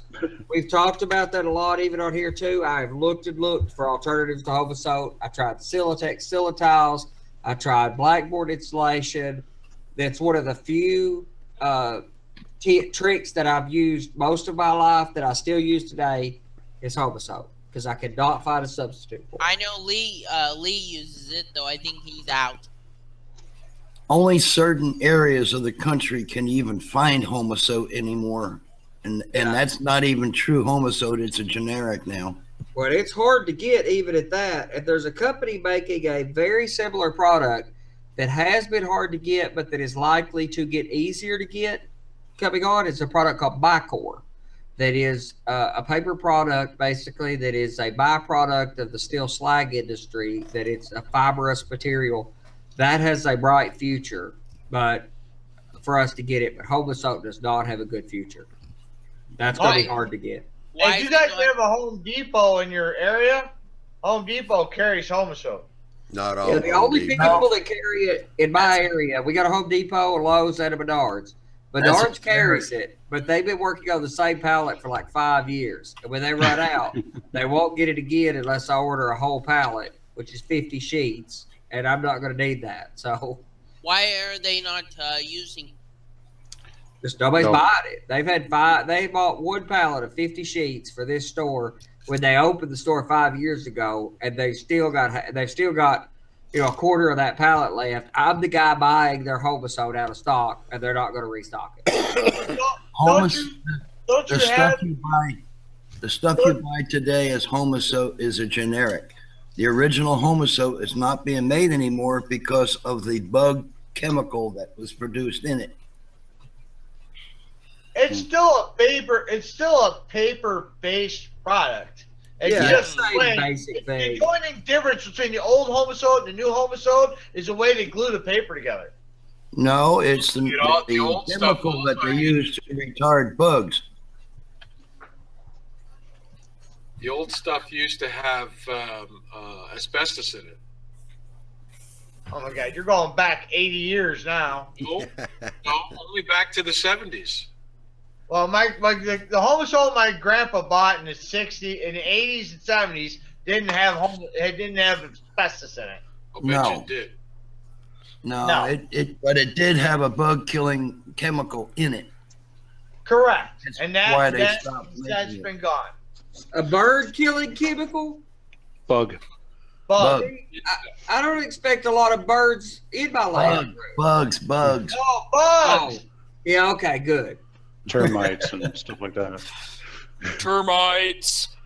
They said it was detrimental to the humans, so they quit making it. Now they have a stuff out that is paper-based, but it's a generic. And it's hard to find. I don't know. The stuff I There you bought at go. Home Depot just last year, because I tore down a couple tables and remade a couple tables. It looks almost identical to my grandpa's tables from 1979, 1980. What's Yep. this? Yeah, that's what- that's the place. That's the place nearby. Here, Well, it's in my never mind state. Home Depot and all the hardware stores. You could get homosode online from Cascade Rail Supply. I've got them sharing the screen here, and I put a link down there to the website. That's where I get my homosode road bed from. So do you That's owe the you a generic hobo bed or whatever? Yeah. Good stuff. The homosode my grandpa bought in the late 70s, early 80s, thicker than the homosode I buy now. Right. And here's what you get right here: a beveled, curved. No, we're talking 4x8 sheets of homosode, not bed, not I know rows. I use 4x8 sheets, but I do like that stuff right there quite well. But when if I buy that building or put in the backyard, or when I build the bigger row or the basement, if I don't get that building, I'm going to do homosode splide. I'm going to cut 2.5 inch wide strips and glue 3 or 4 of them together, curving through the layout road. You're a glutton for punishment. Not me. No. That don't seem within my character at all. Well, I did put a link in the chat if anybody's interested in going to the website. So. Yeah, I see that. Because It's good stuff. I met the guy at my clinic who was making this Cascade World homosode.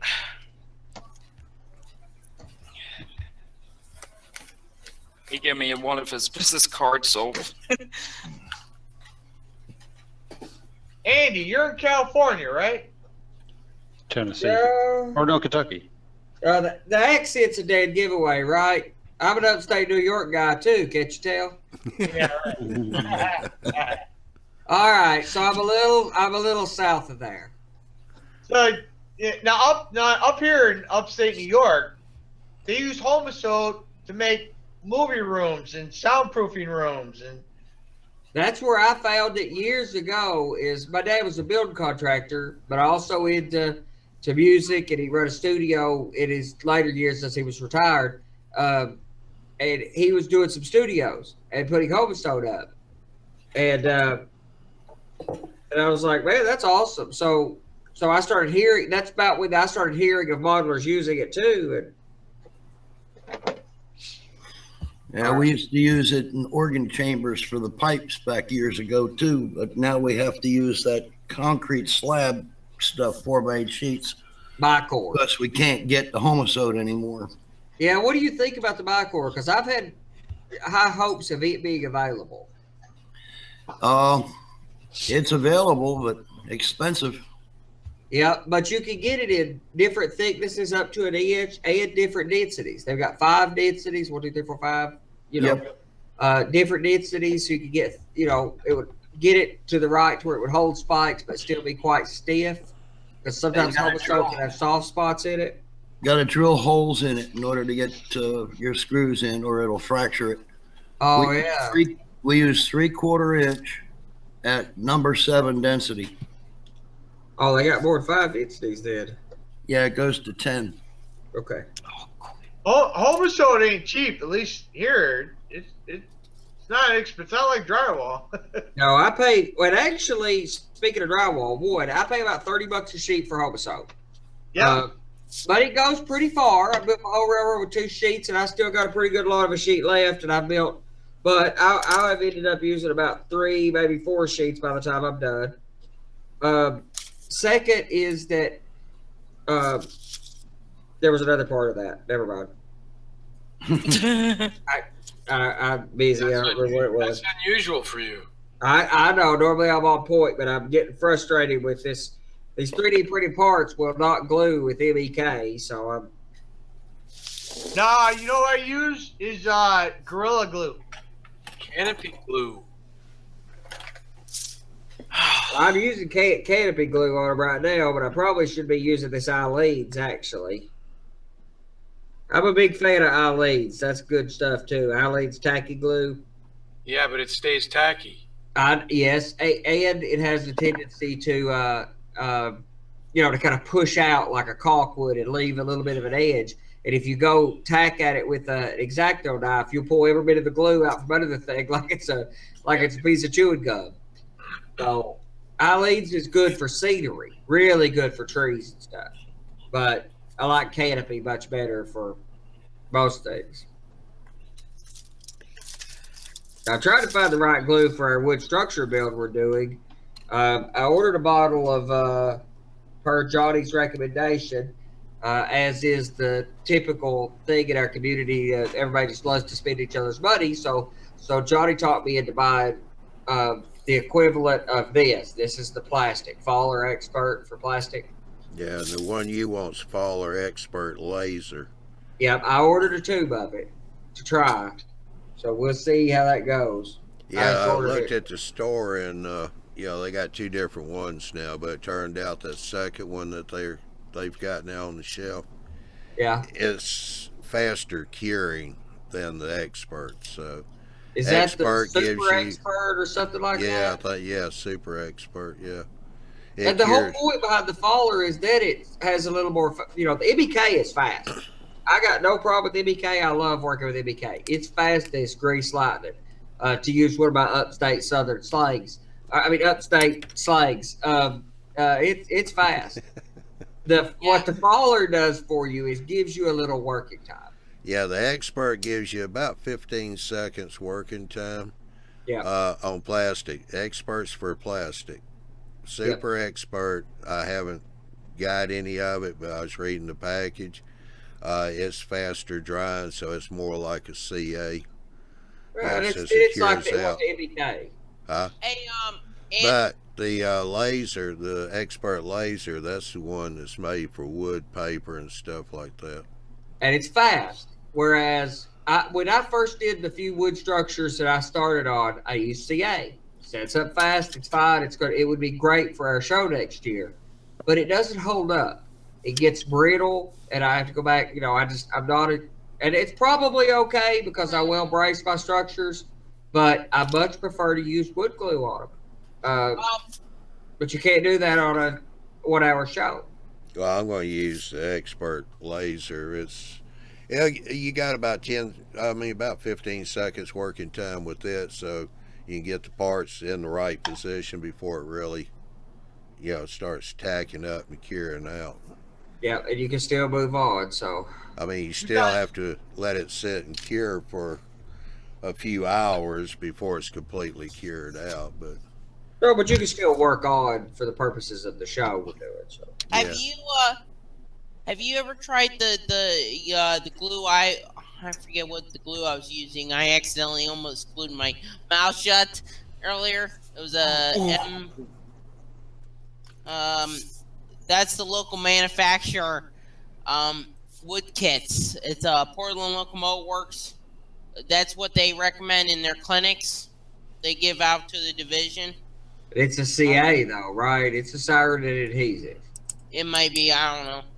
I'm not saying I don't use CA. I do. I started using a lot of CA when I first got back to hobby a couple years ago. I'm at a point now where I don't use CA for much of anything. I use contact cement. I use various white glues, leads or whatever. I use Fabri-Tac, which is a real Beacon Fabri-Tac, which is a really good, has similar properties to hot glue for a lot of scenery. I use a lot of spray adhesives, but everything I've messed with CA just doesn't. It just gets brittle. I mean, it doesn't get brittle over 50 years. It seems to get brittle over like reasonably short periods of time. So I'm not against CA. If I had to use CA, I would have been gluing these things on with CA if I'd had to. But this seems to be working, and it will last. And the last thing I want is to be re-gluing these things on in 5 years or something. So Now, when you say CA, what do you mean? super glue, basically, sirened adhesive or super glue. Now, super glue is actually a brand that refers to about 4 different types of adhesives, like sirened adhesive.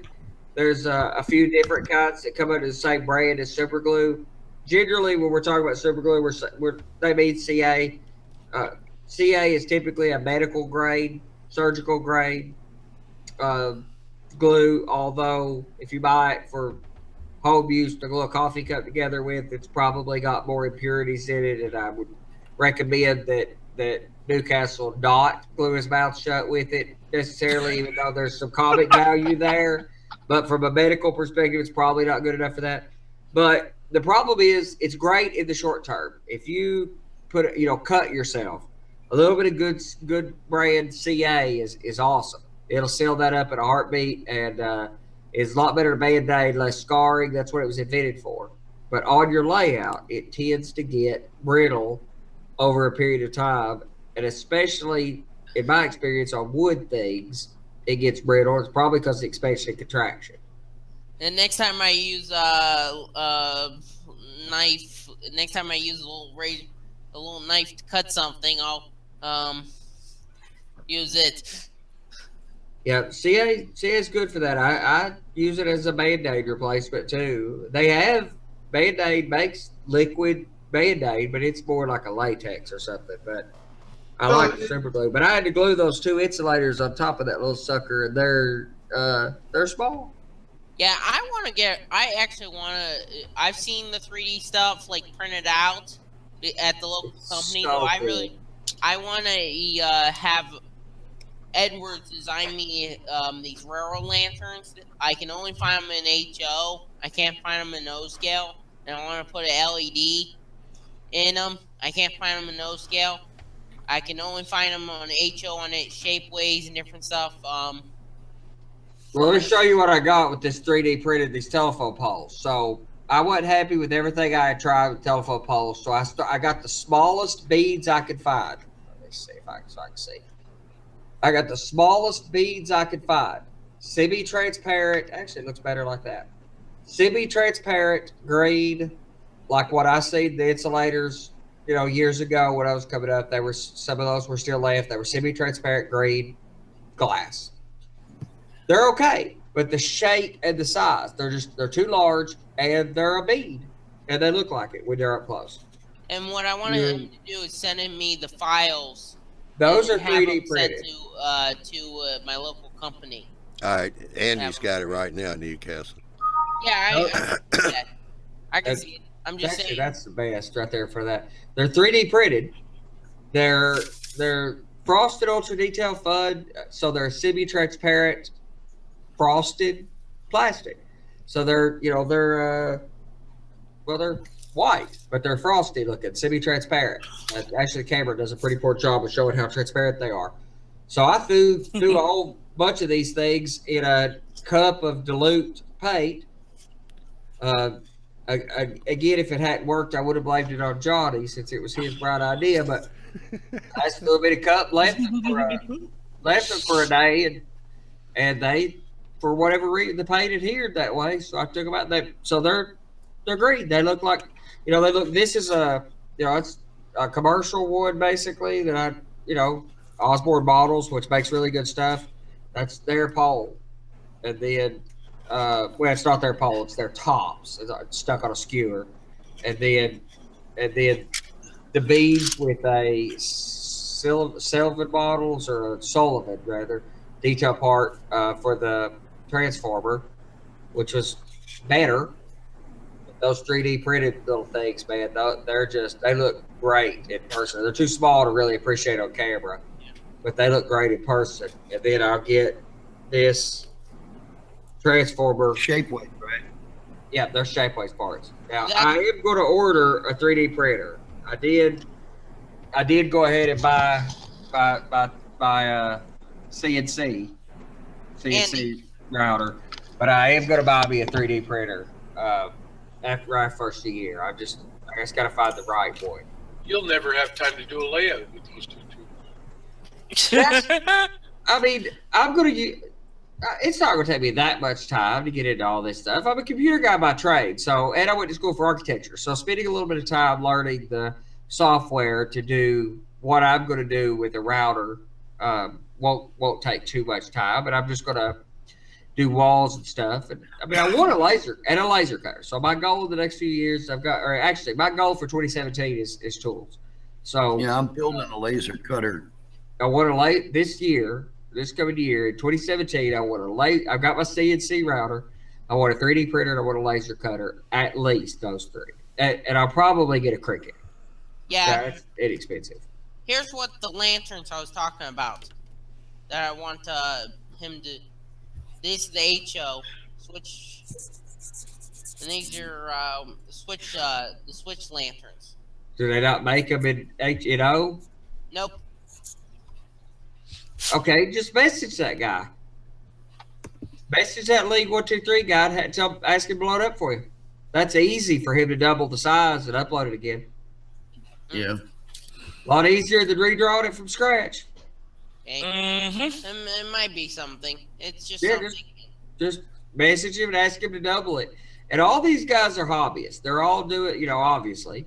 They're all doing it just like we do it. Same reason we're hanging out on here with, like we do, is for the love of it. I found every one of them. I follow a few guys. I've talked to a few guys, and I've ordered a few things. And I found every one of them easy to work with and very accommodating. Ed put together, kits for people so they could buy a wood package from Shapeways that had a combination of parts from various things on one sprue. And I find a lot of the guys that are doing this are quite accommodating. I know Curtis got some of the 3D parts recently too, so there's a few of us that try that stuff out. And there's no 3D printer I'm going to buy that's going to let me do these parts. I'm still going to have to order these things from Shapeways. I cannot get a 3D printer that will print insulators. Yeah, I can. You can get it, for the price of a, for the price of an entry level Ferrari. Yeah. All right, we got less than 2 minutes, so if somebody wants to go start an after show hangout. Yeah, I think it's the new way manufacturing what I see. I think it's cool for the hobby. Yeah, I wasn't sure until I wasn't sure. I really wasn't sure about the value of a home 3D printer. For O scale, sure. For HO and smaller scales, I just wasn't seeing the detail. For creating things like Chris Healy designed a servo mount that could be 3D printed. That would be, I'm going to get that file from him and I'll be able to print that on my home printer. I say that before I've asked him about it, but I'm going to beg and plead. Please, Chris Healy, give us that file. Because that's a great thing to print, structural things for home. But detail parts are tough on an affordable printer. Oh, yeah, let's see that, Bob. Sorry.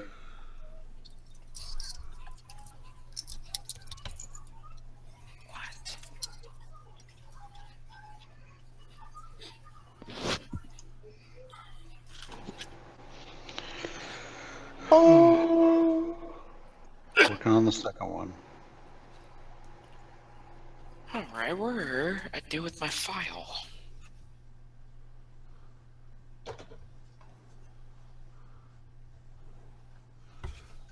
Time's up.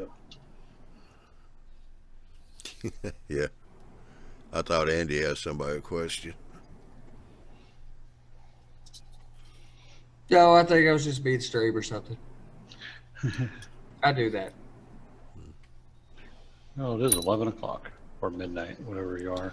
Yeah, well, I'm going to let somebody go create a after show hangout.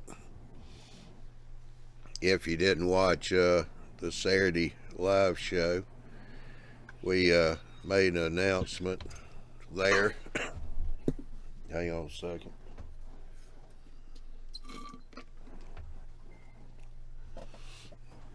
We made an announcement on the Saturday live show.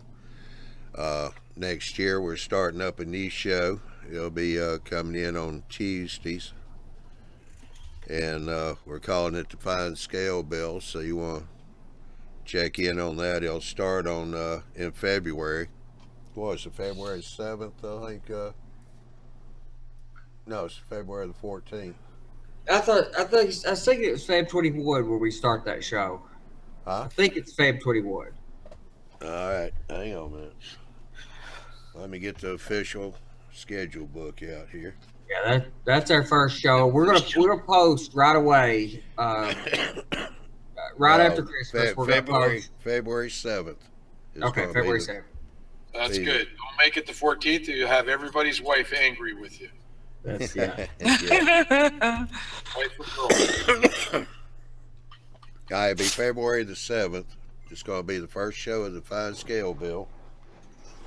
The first kit that we'll build is going to be the C&O sectional house. That's a BTS kit.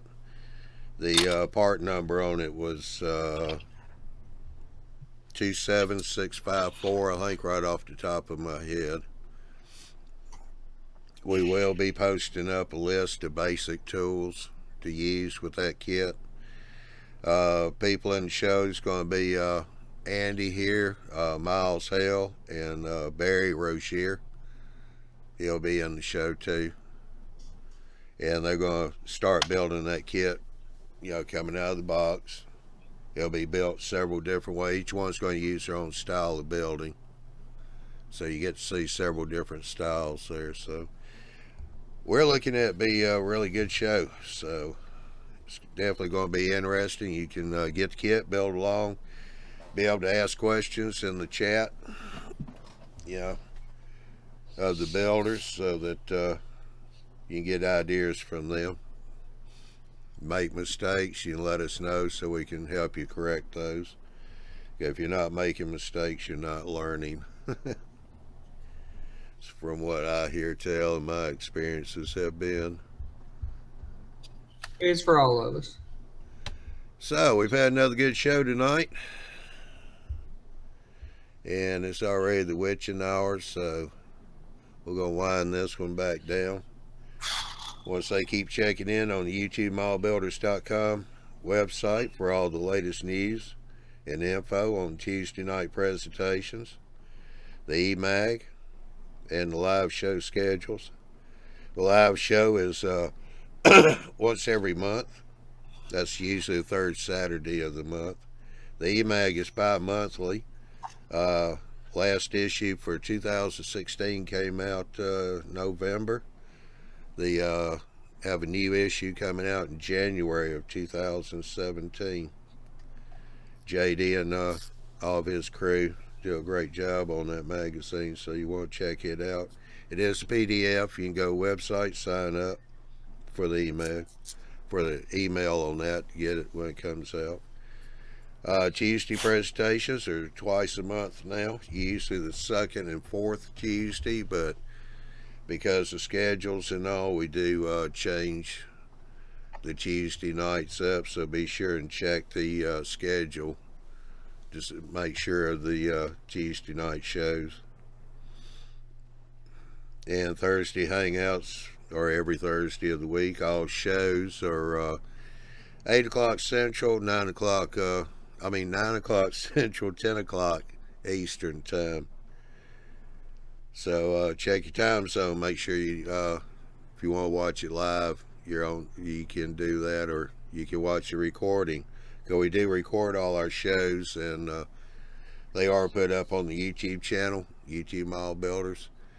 so that you can go back and watch a recorded show if you happen to miss it because you work his second, third shift or what, or just wasn't near a TV at the computer at the time. All right, I want to say thank you to everybody for participating. I want to thank everybody in the chat for being here tonight. We've had a good show, had a good audience. And the Tuesday and Saturday shows, there are no more for the, well, we got one more show left, and that's on the 27th of December. That's going to be with Miles Hale, and he's going to be talking about various photography and microphones for video productions and all.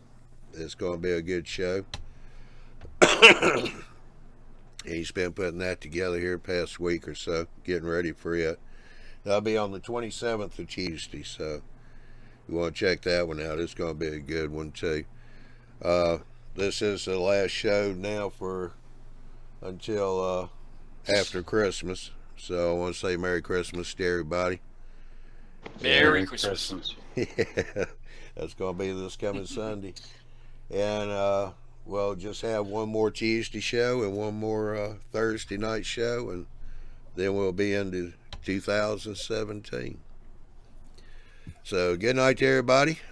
Like I said again, Merry Christmas. And we'll see you next Tuesday night at the Miles show. Bye. Good night. Bye-bye. Bye.